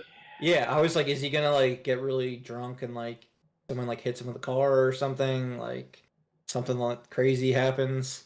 I'm kind of expecting something crazy to happen based on that, like how that ending was. Yeah, I'm kind of dreading something just weird. crazy to happen. It's really weird. They've done a lot of really. How many episodes can the season possibly fucking have at this point? We've got 2 more to go. This just feels like a goddamn Marvel show again, where they're gonna introduce way too much in the last 2 episodes, unless they're an hour long each. It's just a lot going on. There's a lot to unpack. Dr. Sharon or whatever her name is, she's a fucking alcoholic, who is apparently in therapy herself, or that's her lover or some shit talking to her. In that overlay, I thought she was fucking dead. There was blood in the beginning of that episode, which was a little graphic for me. A lot of weird shit going on. I did not expect them to lose 5-0 either. Yeah, no, they got fucking romped. Yeah. And that was the same team who put them in regulation or whatever last season. Yeah. Relegation last season. Yeah, it was Manchester fucking City. Pretty wild. Jamie Tartt's dad's a piece of shit. Glad he got punched in the face. Yeah, that was great. Yep. He kind of looked like he kind of reminded me of the dude from Euro Trip. Which one? They're building it now. The guy from Bratislava. Oh yeah. He's a complete piece of shit. Yeah, I liked him getting punched in the face. I liked Beard kicking him out. I liked Roy going and giving him the hug. Yep. Yeah. I thought that whole thing, that was all earned stuff. Yep. That was very much earned. Which was done well. Roy and the teacher, that scene was funny. I forgot about that one. That was funny. Oh yeah, that was great. Along with the follow-up with Phoebe in the car. Yeah. Roy, biggest softie ever, says he won't get her ice cream, gets her ice cream immediately after. Yep. No fucking ice cream. It's really Roy's season at this point. I know we've been saying that for a while now, but yeah, it really is. Yeah. It's just. I wonder if we're ever gonna meet his sister. Yeah. So there is no fucking reason on earth why Roy should keep being called to like parent-teacher conferences, and it makes no sense. Where just is kill his Phoebe's sister? parents? Just kill Where them. are her parents? They've never mentioned them either, right? They've mentioned his sister. Yeah, they mentioned that the dad is a living piece of shit. Yeah. Oh, I missed that. Just kill them in an amusing way and give the fucking child to him. It makes no sense why he's that involved in her life. She's a single mom and she works a lot at a hospital. Was she fucking Reba? That's like what we got out of it. That's so weird. Yeah, it makes no sense to me. It's great, but it just makes no fucking sense. Yeah. Was there anything else I'm missing from this one? No. The therapist is an alcoholic. Ted Lasso's got some fucking problems. Dropped a whole bunch of shit on us. Nothing really happened with Nate. That was, I guess, of note. No, but he's like happy again now. Yeah. And he's also like when they all gave their like confessions, his was like a bullshit one. Like he could have, like he was just like chicken out. Like, oh, I come up with really smart things, and then I just wait till like the best, most opportune time to say them, so I look even smarter. Like, there's other things you could say, bro. You're a goddamn asshole. Yeah, I really hate him so much. I think I hate him more. I think I hate him more than Jamie Tart at this point. I mean, Jamie Tartt's great. Jamie Tartt's fully redeemed. I still don't like him, but Corey doesn't like bullies. My wife hates his hair and his headband. She hates it so much. Oh yeah, I hate that too. Yeah. What about that weird mark on his eyebrow? Yeah, that's like a fashion statement by like morons. But if you listen to us, you're not a moron. If you have one of those, you're a great person. It looks super cool on you. I thought, are you sure it's just not like a scar or something? No, people do that because it's 2 lines. People do that. It's like a thing. You get it shaved in. Yeah, that's totally a Jamie Tart thing. Totally a Jamie Tart thing. Is this the episode with the haircut? No, that was that last episode. It was this one. This one. That was pretty funny. I like that. You gotta give the captain something to do. Yeah, he's now he's a stylist. He's a fucking shell of a character. I don't understand that character at all. Sam could have been the captain and just deleted that guy from the show, and absolutely nothing would have changed. Sam probably would have been a far more compelling character, especially getting the yips and then having to overcome it. But that guy's there, and he makes a hell of a haircut. I love when the bald goalie was like, "You're wasting your one haircut on so and so." Like, my dude, you don't even have hair. I like how the Norwegian guy's like, so we're just supposed to stand here now? Dutch. Again, what? Or Dutch guy, yeah, sorry. He just is always like, what's going on? I low-key love the Dutch guy. I think he's fucking hilarious. I think he's one of the better parts of the show. Just like, because there's always some sort of weird, awkward silence, and he'll say something. It's fun seeing, it's just fun seeing Jamie Tart being back in the team. I'm sure he'll do something stupid at the end of the season or the beginning of next season to go and do other crap, but, you know.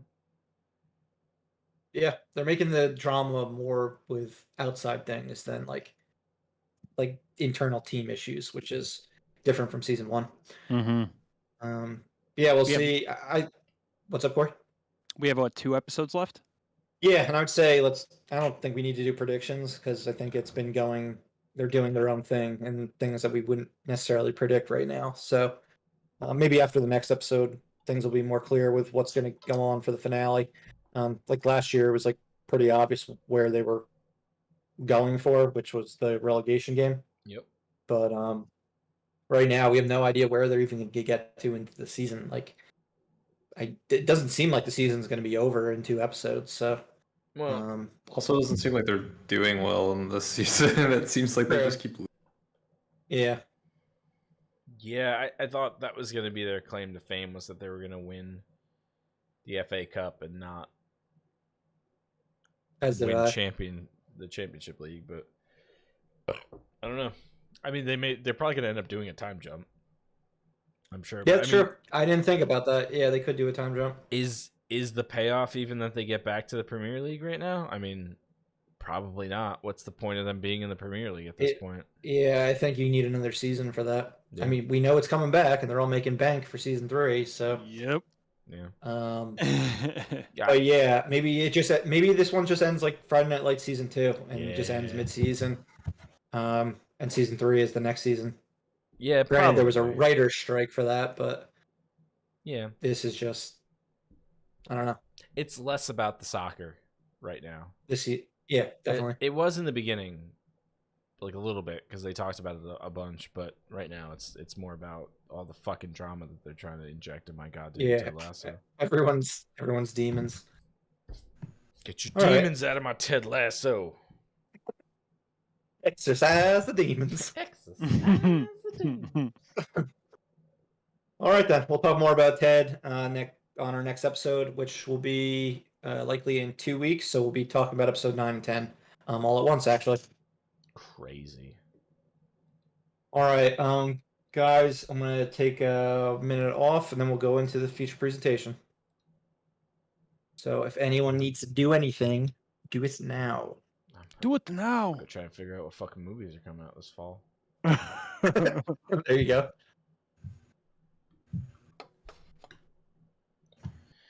Woo. Got people in chat. Talk to us, people in chat. Kate wants to ship Sam and Rebecca. She's all about it. Kate says that she's been all over Sam and Rebecca. She was so happy when that happened. At least some people are getting fan service over it. I'm glad that people are enjoying it. She says his Roy Kent's sister is a badass surgeon who is on call all the time. Maybe she's Doctor Strange. Maybe she's the woman from Doctor Strange. I've forgotten her name already. The one from Mean Girls. Rachel McAdams. Rachel McAdams. What is her character's name? I have no idea. Dr. Kristen? Kristen Stewart. Christine. Christine? That doesn't sound right. Christine. Yeah, that sounds right. Christine. Yeah, that sounds right. That doesn't sound right. I love how Benedict Wong's character's name is Wong. Yeah. That's fun. That can't be too confusing for him. No. Definitely not. Must be nice. Yeah, Christine Palmer. That's a really boring name. Yep. Apparently, Rachel McAdams is only 5'4". That's shocking. Yeah, she seems taller than that. They all do. Benedict Cumberdiddle is 6 foot. It's a big man. 6 foot what? 6 foot, Doug. Is he just 6 foot? 6 foot. For some reason, I thought he was taller than that. Yeah, he seems like it because he's a lanky man. Yeah, he seems like he's like 6'2". Yeah. Lanky fellow. Benedict Cumberbatch. Old Benny. Ben. Good old Benny. All right. So Murph, I'm seeing a lot of like stuff we're still talking about. The shears are out. We only have the feature presentation left. Doug, it's not even 11 o'clock. Come on now. Okay, so we'll get done by 12. We're gonna get done by 12.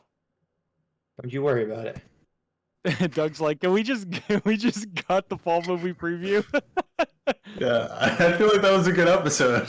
You got it, guys. We got this. Don't worry. We'll be done with the summer movie recap in 15 minutes. We got an hour for a draft, if it even takes that long. It won't take me that long to look through the release schedule I have up. I've got a release schedule up and everything. Oh, I got it too, Doug. If it helps, I put the movies in order of release on the films to choose from. Sure you do, Murph. I swear. It's based on their if it's limited, it's based on their limited date. But I believe that we only said there was like 1 or 2 movies that were limited. All right, let's start. All right, feature presentation. We're going to start with our summer box office recap. So we'll go through the top. What do we got? Top 12 of the summer. Top 12 because number 12 could possibly go up to number 10. Everything else was solidified. We're going to go through their projected finishes and where they were drafted from us. All 12 were drafted, so no real surprise there.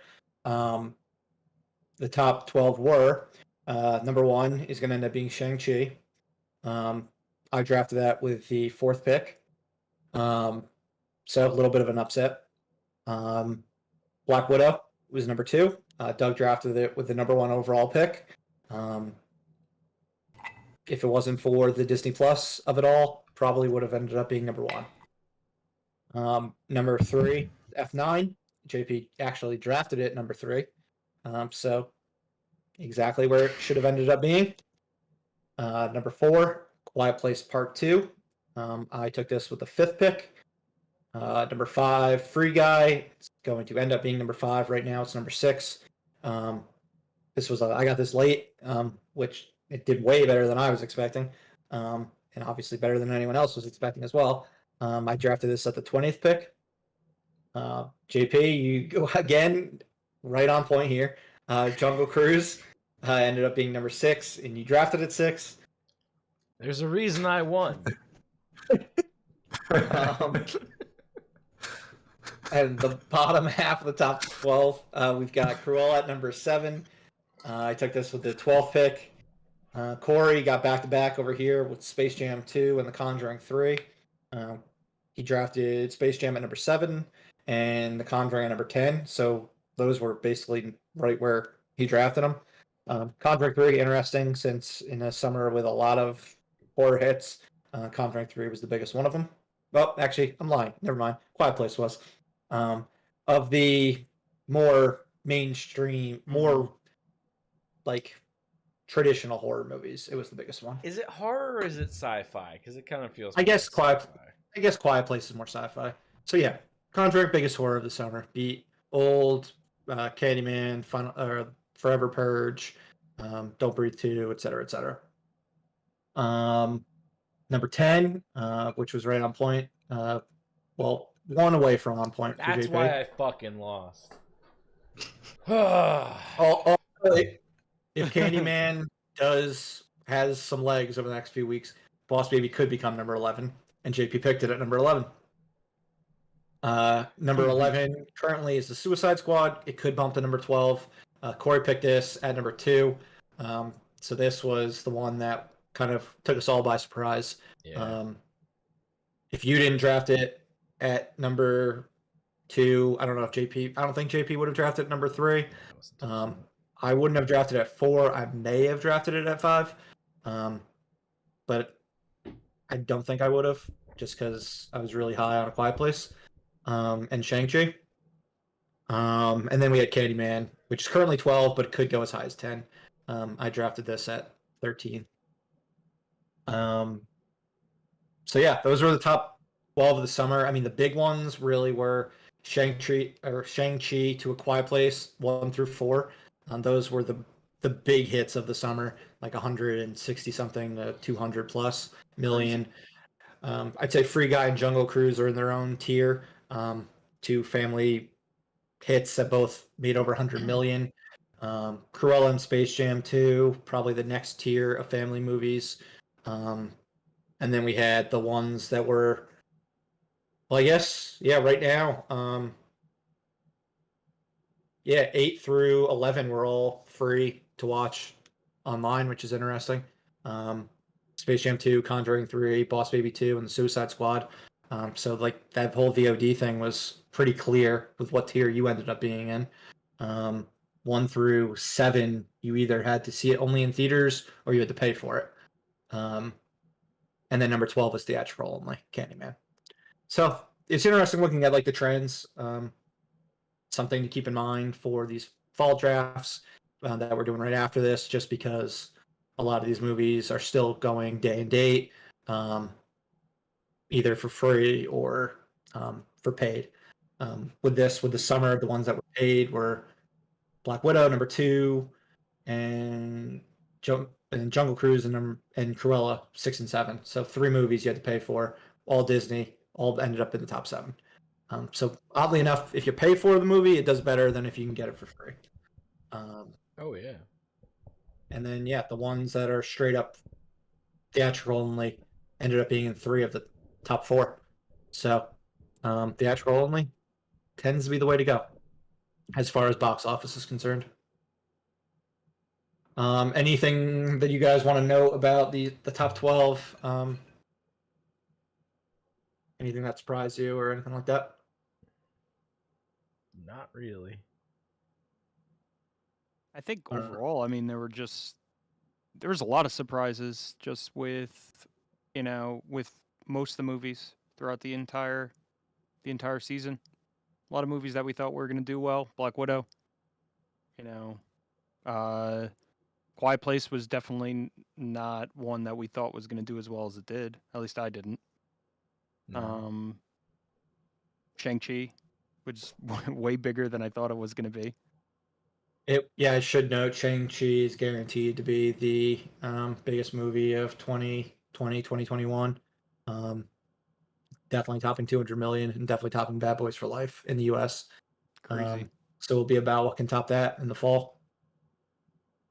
All right. And then, as we've talked about before, there were 2 films that didn't open this summer. Both of them were drafted. Hotel Transylvania 4. Doug picked this with the overall number 9 pick, so pretty high. And that is what separated him from being in second place and third place. He ended up in third. Probably could have gotten in second if this movie actually opened. But Sony delayed it to October, and then they've since sold it to Amazon, so it is strictly going to streaming. And then the other film was The Beatles Get Back. Corey took this very late, number 23. But Disney has since turned it into a miniseries for Disney Plus that will be coming out around Thanksgiving. As for films we overestimated, aka they didn't make the top 24. There were films we drafted. I didn't want to write baby. I didn't want to write films JP overestimated. Clearly. There was 2. There was The Protege, which was 22. So I mean, it really didn't make a big difference.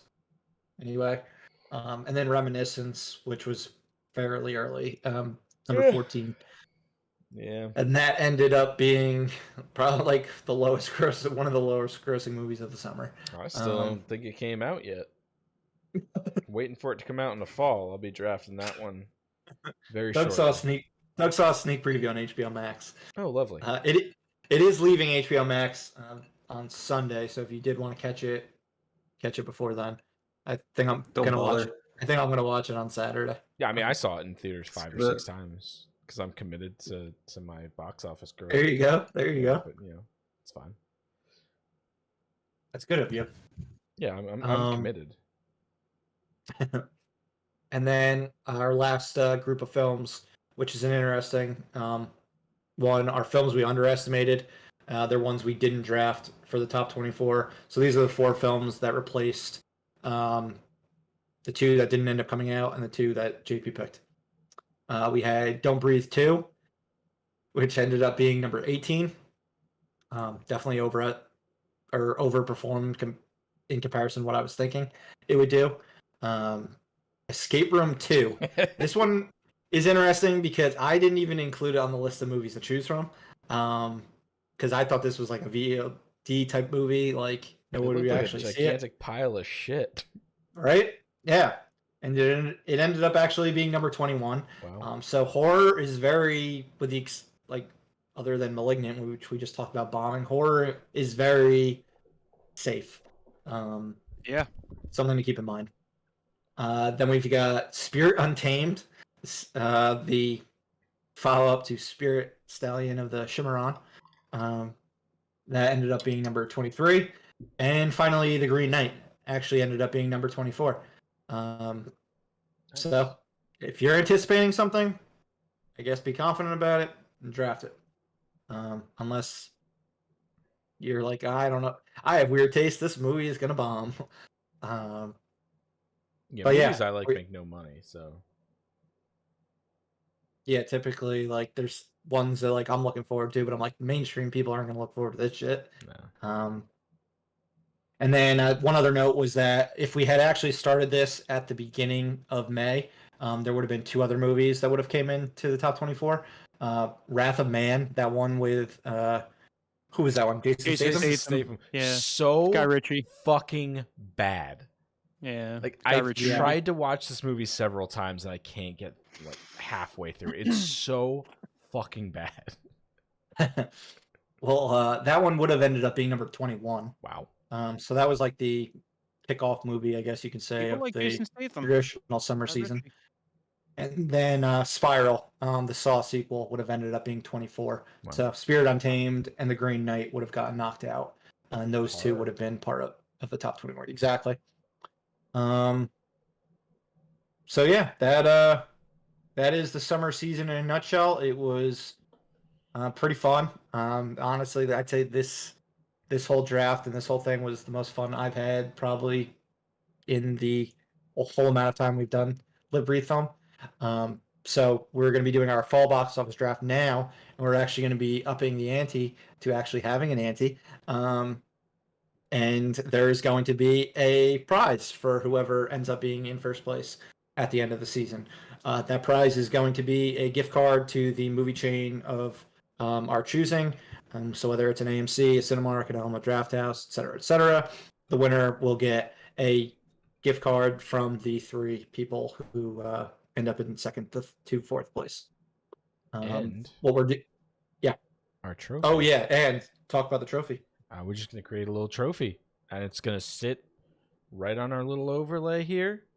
It's gonna be visible for all to see. Little badge of honor. I don't know if we'll ever take him down. Maybe not. Maybe Murph's face won't even be shown in a year because they'll just have fucking trophies everywhere. I don't think so. I don't think I'm winning this one. Does but yeah, anyone really win this one? Probably not. We'll see. We'll see what happens with movies getting delayed, shit like that. Something to keep a note. The period that we're running this from is Thursday, September 30th, aka the early previews for Venom and the Many Saints of Newark, through Sunday, January 2nd. So through the New Year's weekend.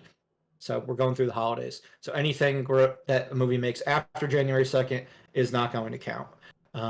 So let's say Spider-Man ends up making $400 million, but only $200 million comes before January 2nd.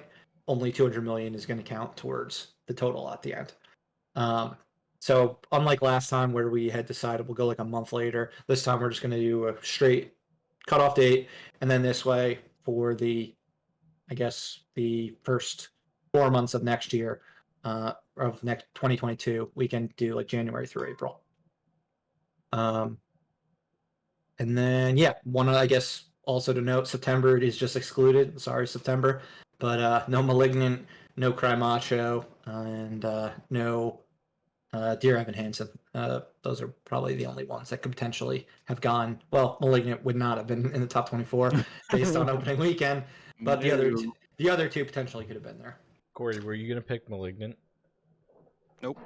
You sure about that? Corey might steer away from HBO Max movies after going HBO Max heavy in the summer. But hey, that's the good thing. We're learning lessons. We're going to try new draft strategies. We'll see what happens. The draft order this time is actually the order that we all finished in the summer. It was just by chance, but that it turned out this way.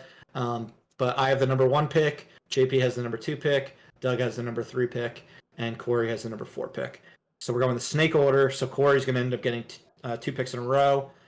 Where he'll be in 4 and 5, and then it'll go back up to me, and it will end up where I have the first pick and I have the last pick, since I don't get to do the. I'm going to get a shitty second pick probably, since I have to wait all the way till 8 for my second pick. But yeah. Maybe. Any questions or anything like that before we kick things off? I'm ready to rock and roll. All right. All right. Well, no surprise with my number 1 pick. Pending this movie actually coming out, I hope it comes out. I'm going with Spider-Man: No Way Home. It's not real. It's not a real movie. All right. Picking fake movies now. That's fun. Okay. Exactly. It only has 7. It's only gonna be out for like 17 days while this counts, but it's pretty. I feel like it's worth it. Yeah. All right. I'm gonna go with No Time to Die. Ooh, JP, No Time to Die. All righty. James Bond finally coming out, and tickets go on sale this Friday. This shit is actually coming out. Go and see it. Buy tickets. I want to win. Doug, the 3. I'm gonna go Eternals. Okay. You're learning the Marvel lesson. Well, you drafted Marvel last time too, so. Yeah, I mean, they make money. Yep, it's reliable. Yeah, no, I mean, so far, the top 3 have been the 3 picks that I had that I feel are the most obvious as well. Yeah, I figured I would get No Time to Die or Eternal. Just curious which one I was gonna get. Yeah. Eternals is snooty, and I would never pick it. I was like, I was torn about picking Eternals over Spider-Man just because Eternals has 2 months. But I'm like, Spider-Man is so fucking like anticipated. Yeah. But I feel like it could be the first one to really break the box office, like a weekend record, pandemic style, like over 100 million opening weekend. Yeah, I mean, even with 14 days, I was salivating over the idea of maybe getting Spider-Man because it's just gonna, it's gonna be fucking so front loaded. Yeah, every day during the holidays is gonna be like a weekend. Yeah. So, but yeah, no, 3 great picks so far. Corey, you got 2. I'm gonna go with Venom. Okay. Venom. Gonna get Venom. That would have been up there for me. Yeah. And Last Night in Soho. Okay. Venom. Gotta give him Venom. Dude, if Edgar Wright's movie does that good, I would be very happy.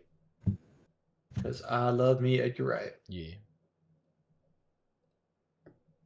I start like marking ones off. Fuck. Doug, this is a family podcast. I was hoping that this. I was hoping I wouldn't have to do this. Yeah, it's not. I marked this as explicit every episode. I think I've said fuck about 90 times today. So Oh, I'm so torn on this one. There's two movies that.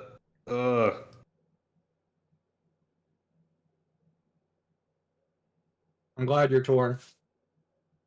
Fuck, I'm just doing Ghostbusters. nah. Sign me up. I was gonna take that if I could have. Me too.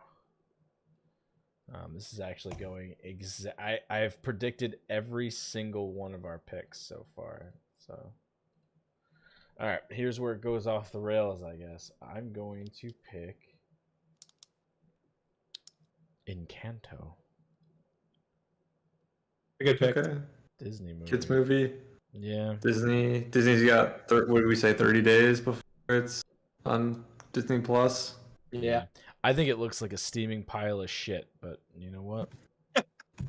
What do I know? People love those Disney animated movies. So Yeah. All right, this is fucking tough. There's 4 films that I could potentially take. And then I think it drops like a lot after these 4. Probably. Really don't want to go. Oh fuck, man. All right, I have to take The Matrix. Even though it only has 5 days. Or I was gonna say it's like short. It has 10 days, but The Matrix Reloaded almost broke the opening weekend record when it came out. That was a different world. It was, and this is HBO Max. This could be the worst pick I make. And then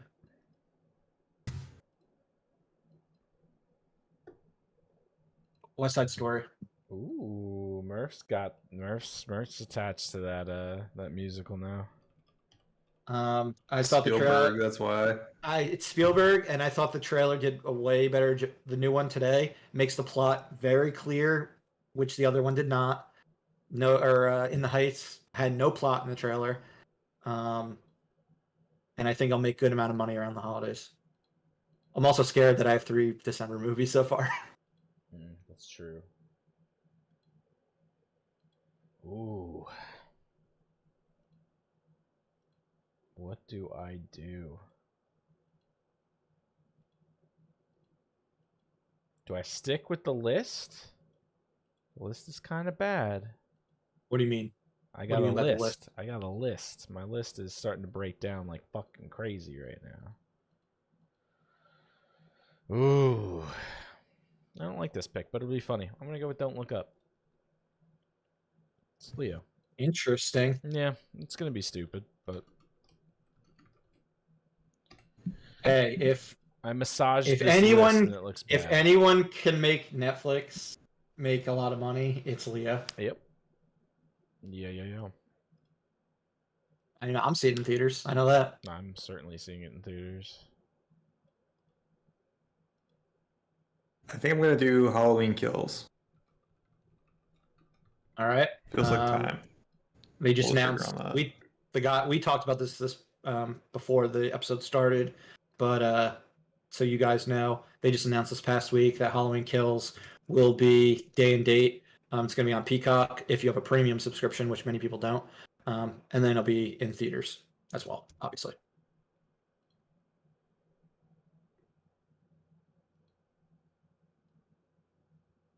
Corey with the double picks again. I'm going with Sing 2 and Addams Family 2. No. Family Guy. Corey cartoon pick. Sing 2. Dude, the Sing 2 trailer is funny until it's not funny. Like the beginning with the little creepy-eyed thing singing is hilarious, and then the rest of it's really stupid. Oh no. And then the what is the System of a Down chameleon driving? Yeah. The first 2 made money, so that's the first 2? Yeah. Well, the first of each of them. The first of each of them made money. Oh, gotcha. I was like, Sing 2 is a third one? Yeah. Wild.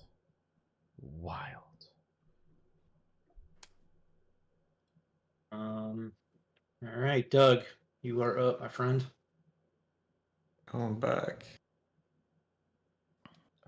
baby. Fuck.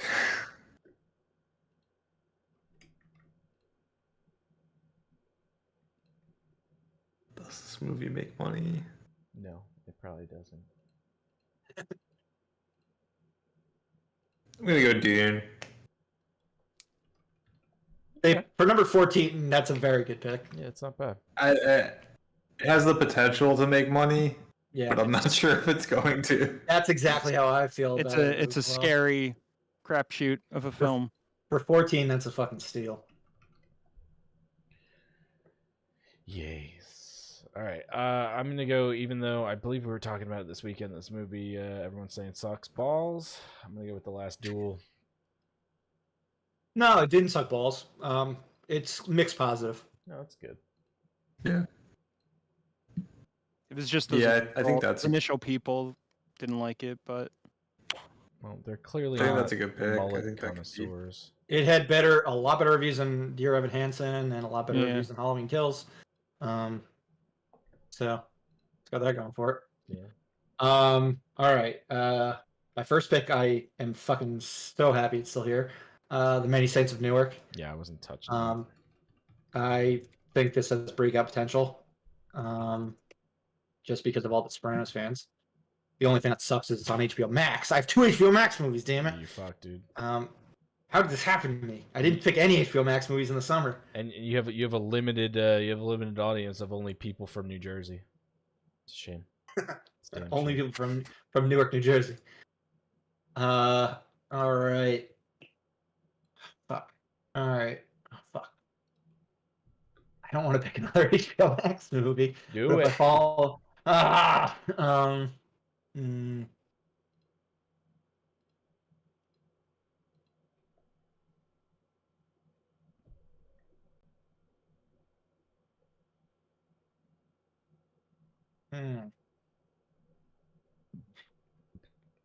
This is big. I only have 2 picks left. Yeah. This is my last one.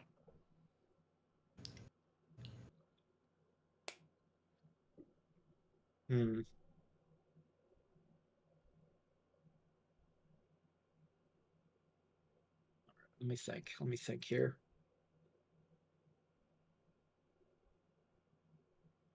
Fuck, man. I got to do another HBO Max movie. Yeah. It's Will Smith, King Richard. yeah, I had a feeling you were gonna take that. Will Smith. Welcome. I am going against all my rules here. Welcome to tennis. What am I picking? You know what I'm gonna do? Should I? Yeah, I want to go ahead. I'm gonna take a slice of that licorice pizza. Ooh, PTA. Licorice pizza. Yeah, that sounds like the worst pizza on earth, and it might make $0. But you know what? It's a licorice pizza. I'm thinking it'll be a good movie. I just don't know how much it'll make. Like Probably nothing. if they like licorice pizza. if they expand it throughout late November through Christmas, like it could do decent. All right. What do we got? 6 picks left total? 1, 2, 3, 4, 5, 6. Yes.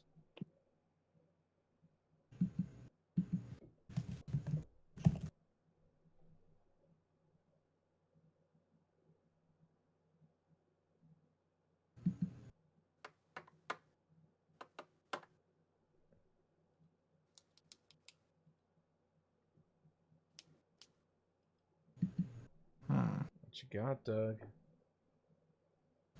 It's a big pick right here.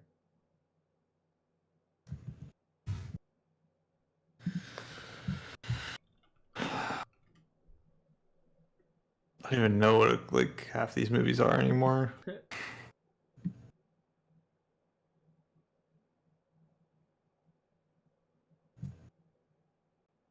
If you have any questions about them, let me know. Yes. How much do you think that Race is gonna make?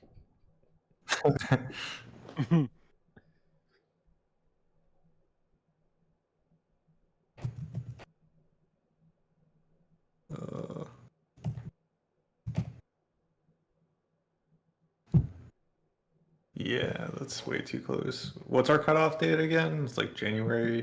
January 2nd. Jesus, yeah. So I'm not touching that movie.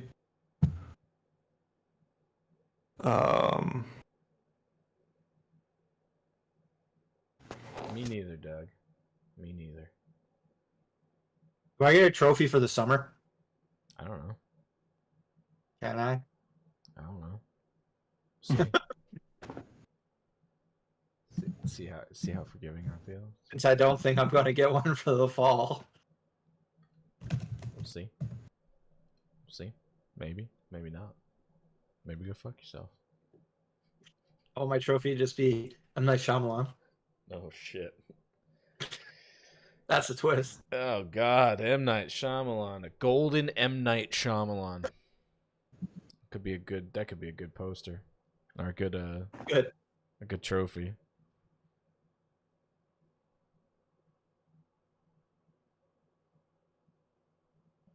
Doug. Doug knows how important these late picks are. This could make you break you right now, Doug. Yeah. I'm trying to look up what these movies are. The fuck is Nightmare Alley? No one knows. Guillermo del Doug. Toro. I read half the book and I don't know what the fuck it's about. Noir thriller. Kate Blanchett. Put the book down after about 100 pages. Doug. The monsters never came. Fuck it, I'll do this. When does it come out?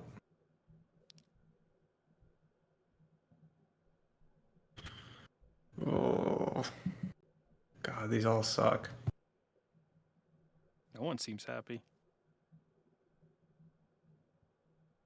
Just do the French Dispatch. Nice. See, that's at the bottom of my list, Doug. It's not gonna do well. I don't know why I'm picking it, but I was torn between King Richard and French Dispatch. that's good. That makes me feel better that former box office champion John Murphy almost I was picked it. really hoping it would have fell all the way down to 24. Probably there was a decent chance. I wasn't picking it. Yeah, I knew there was only a chance that Corey or Doug would take it, so I figured Corey probably would for his back-to-back one. I've deleted it from my list.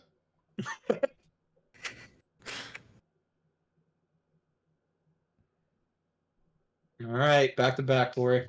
Well, one I'm gonna go with definitely is Resident Evil. Welcome to Raccoon City. Okay. Those movies have made money in the past. It and looks this is interesting. It looks like they haven't fucked it up beyond all belief with the pictures that have come Yeah. out. People seem hyped about it, so I would agree. And as we said, horror is reliable. Yep. Mhm. November.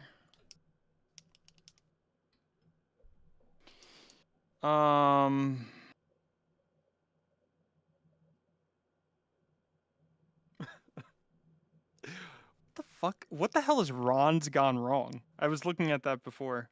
It's the Like an sequel to animated Captain movie. Ron. The Fox animated movie. Oh, I remember seeing this. Oh, this looks really weird. Has Zach Galifianakis in it. Looks like a Minecraft. Kids dude. love Minecraft. They do. Looks nothing like Minecraft.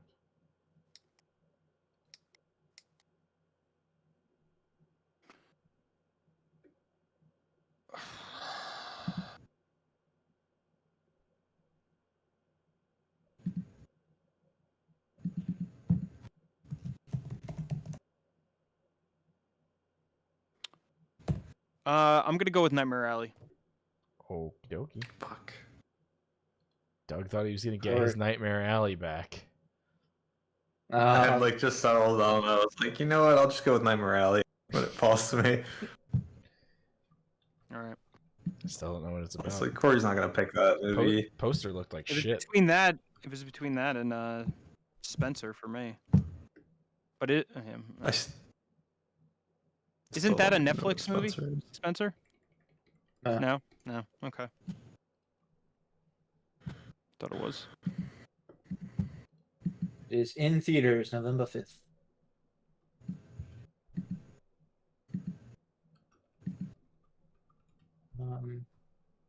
Who makes it?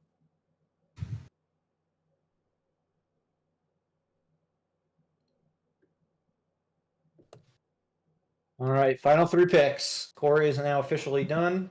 Make or break. Doug, while you're thinking, Corey's picks are Venom, Let There Be Carnage, Last Night in Soho, Sing 2, The Addams Family 2, Resident Evil, Welcome to Raccoon City, and Nightmare Alley. So 2 of the horror thriller variety, or psychological, or no, 3 of the horror psychological thriller variety, 2 kids movies, and a superhero movie or a comic book movie. And relatively spread out, which I'm just realizing now. Yeah. Yeah, what do you got? September 1st movie, October 1st movie, end of October. You got some end of November, mid December. And Addams Family Or Addams Family 2 is also early October. Yeah, And Sing Sing 2 is is the end of December. Yeah. Yeah, so yeah, you're pretty spread out. And do you have I'm any gonna do. Oh, Doug. Oh. Yeah, I've got a day and date. No. Your day and dating. All right, what do you got? I was gonna do Ron's Gone Wrong. All right. That is not day and date. That is theatrical only. No, I was saying I have a day and date as part of my. Yeah, Corey, I don't think you have any day and dates this time. Nope. Oh no, you do. Addams Family 2. That's VOD. No, yeah. Well. I am going to go with Antlers. Antlers, eh? You are fucking going Antlers. I'm getting Antlers. Hopefully it doesn't get pushed back again. Horror and October. Horror and theaters only. Yeah, believe. I think so. It looks good. All right, and then with my last pick, Journal for Jordan. With the last pick, I'm gonna go with the Kingsman. Yeah, it's just so fucking close to the cutoff. Close to Spider-Man. You have like a week. It's also so close to Spider-Man. And the Matrix. And the Matrix. Yeah. I know. I don't expect it to make a lot of money, but the only 2 movies we didn't pick were Spencer, which is ultimately an indie movie, and I'm not sure if he'll break out, and A Journal for Jordan, which is the middle of December, and I'm not even sure if it's opening wide, until like Christmas. So it should make. I think it'll make more than those 2 movies. Kingsman goes a lot higher if the release date wasn't so close to the end of the year. Yeah, definitely. I think that's scared everybody away. 3 movies that come out in the last 12 days of the year. I mean, Spider-Man is huge. Movie's gonna make $1 bazillion. But when does it come out? It comes out on the 20. Does it come out on Christmas? God damn it! I have 4 movies that come out in December. And then 1 in October and 1 in November.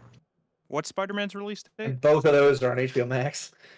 Spider-Man's release date is December 18th, I believe. Oh, okay. So you have a little bit of time. 17th. Or 17th. Yeah, there's a bit of time. No, I mean it's going to make more money than probably anything except. And the only ones I'd be worried about making more is probably No Time to Die, Eternals, Venom, and Ghostbusters during that time frame. All right. How's everyone feeling? Anything to analyze on here? I mean, I tried to stay away from day and date as much as possible. Adam's Family was one that I didn't realize. I thought that was in theaters only, but I'm glad I'm spread out. Yeah. What about you, Doug? How you feeling? I feel pretty good.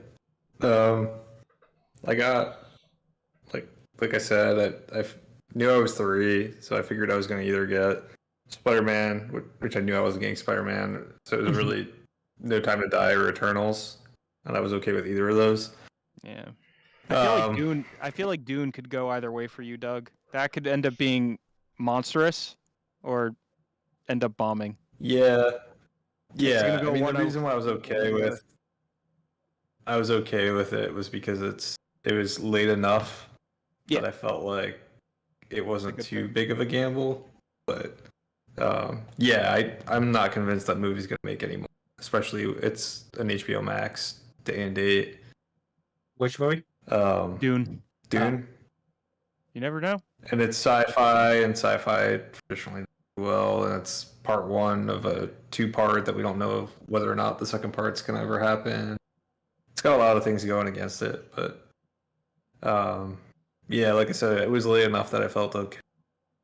Other than that, I think once I get through the second half of my list, I'm kind of pretty mad about, just because I don't really know anything about any of these movies. Well, all of us were just like, what do I pick next? Yeah, the first half felt a lot easier than the second half. Doug, I think you have a very good list. Thanks, man. I mean, you got an MCU movie. You've got Ghostbusters, which I think could make a lot of money. You've got Halloween, it's reliable. It'll probably be in the top 12. Dune, which has potential to break out. At the worst, Dune is going to do good. I don't think it's going to bomb, and I don't think it's going to do great. It could do great, but probably won't. So it'll do good. It probably won't do great. Yeah, I have pretty low expectations for Dune, but French Dispatch, I can see doing well over the course of the last 2.5 months of the year. And you got an animated movie, which I don't know, maybe it'll do all right. It's an animated. Yeah. Didn't have one of those. Figured out I'd get one. JP? Mine's a steaming pile of shit. I have at least 2 movies that are probably gonna make 0 money in here, as usual. I'll just ride the coattails of No Time to Die and probably just die. I like Encanto. I like your first 2 picks a lot. Yeah. No Time to Die and Encanto. Yeah, I think those 2 are really strong. Yeah, the last doesn't. Duel could do pretty well. Races, yeah. Last Duel, I'm up in the air about. I feel like with the Green Knight doing all right, I feel like maybe Medieval's back in. Maybe people want to go see Medieval stuff. And it just got a great cast. Yeah. Antlers might be a nice little, just solid movie. If horror is really doing that well, it comes out around Halloween. See, it's probably I mean, I think Antlers will make more than some of these movies on here. And then you got some Oscar type movies. Yeah, we'll see how many theaters they put Don't Look Up in. I think that's the biggest. If they put it in a lot of theaters, then I think it can make a good amount of money over the 2 weeks. And it would still be in theaters over the holidays. It's just betting on Leo. Yeah, which I mean, he's a safe, almost all the time he's a safe bet. Yeah. All right, and then as for me, I'm worried about the fact that I picked so many December movies, but ultimately I am happy with the majority of the. I mean, yeah. I mean, you've got a lot of big movies, a lot of big tentpole movies in here. Yeah, I mean, I'm worried Spider-Man will get delayed. Matrix. What were you gonna say about the Matrix? Yeah, Matrix is a super huge trilogy. I think there's an appetite from at least the buzz I've been seeing online for this movie to come out, and a lot of anticipation behind it. People are more likely to see that in theaters than they would be to watch it at home. Yeah, I agree with JJ on that one. Yeah. People seem excited about West Side Story. I don't really. I'm not excited about it. Yeah, it could go the same way as In the Heights. I mean, I remember when you drafted In the Heights, I was pissed off. Like, I was like, oh man, I wanted to get that. Yeah, but West Side Story has like a fan base. People are gonna go see that. I think. Yeah. Yeah. Yeah, There's but a In the lot Heights of- was like there's fucking a West lot Side of- Story. It was the exact same. But it was an goddamn original. movie. I mean, Yeah. how original was it? It wasn't even original, since it was an adaptation of the Broadway. Yeah. But so it had a fan base as well. But West Side Story is a lot more. The story's well known. Spielberg's like a very seasoned director. I mean, the December of it all and the HBO Maxes are what I'm worried about, because I got 3 HBO Maxes and 4 December movies. Yeah, I feel like Many Saints and Newark is an HBO Max movie, right? Yeah. I feel like most people are going to watch that movie on HBO Max just because of the Sopranos. They're used to watching The Sopranos on HBO. Yeah. Yeah. And Part of me has thought about that. I saw the trailers in Newark when I came back from the airport. It stinks. Garbage movie. I saw the trailers. Not the trailer, the actual trailers that the people stated. Oh, got it. Yeah, garbage movie. You can tell. You can tell. Yeah, but I mean, I'm not gonna have much of a Richard. fucking contribute until December. Yeah, you're gonna be. I am going to be very far behind for the majority of this fall season that we're doing this. Yeah. Save me, Yeah, I Tom think- Holland. So the kickoff, J- I guess. Is JP, Venom, you're right? gonna have Corey and JP, you're going to have a massive lead in October. Probably. And Doug will start coming in November with Eternals and Ghostbusters, and then I'll start getting into play in December with my movies. So it's going to be, I think this is going to be a much closer one overall with the 4 of us than the summer season. Mm-hmm. Until like Eternals gets pushed back and Spider-Man gets. Yeah, if Spider-Man gets pushed back, then I guess I'll just be like, okay, I'm done. Yeah, that'd be rough. I quit. Yeah. You gotta hope that it all- Kingsman doesn't get pushed back either. I have to hope Venom does well. If Venom doesn't do well, then Sony's going to panic. Yeah. Yeah. Yeah, Yeah. you're right. You're right about that. But Corey, I need you to do well with Venom so I can do well with Spider-Man. Yeah. If Venom bombs, then everyone's gonna be running out of 2021. It's true. Yeah, Venom bombs. You could see Ghostbusters leave. You could see Spider-Man leave. Yeah, I mean, it's gonna be interesting. But yeah, no, this was fun. And Doug, it was done quickly. How do you like that, man? It was done quickly. Put those Everything went goddamn way trimming quicker than I shoes thought it away. would. So Yeah, no, this was just a well produced, well thought out episode. Well produced, guys. Well yeah, done, no, everyone. perfect length. Exactly. All right. Anything else, guys? No, I don't think so. All right then. Let the fall battle begin. Yeah. Well, yeah, exactly. Hell yeah. Well, then, as we always say, that's all we've got for today. Thank you again for listening. On our next installment, which will be in a couple weeks from now, we're going to do our second round of movie trivia to determine who will be selecting the next film in our Live Breathe Film Club. So that'll be the third film after Bottle Rocket and The Crow. But yeah, this has been Corey, Doug, JP, and Murph at Live Breathe Film. We'll see you next time, film lovers. Bye. Bye. Woo. Bye. I think we're the I only love people it. watching. Like we lost everybody. I think so. I think Dirk went to bed. Yeah, and AEW was in New Jersey tonight, so he was probably watching that shit. Yeah, I'm gonna watch that Oh. tomorrow. I think we only had half of his attention tonight. Oh boy. Wrestling. When are we Alright. getting the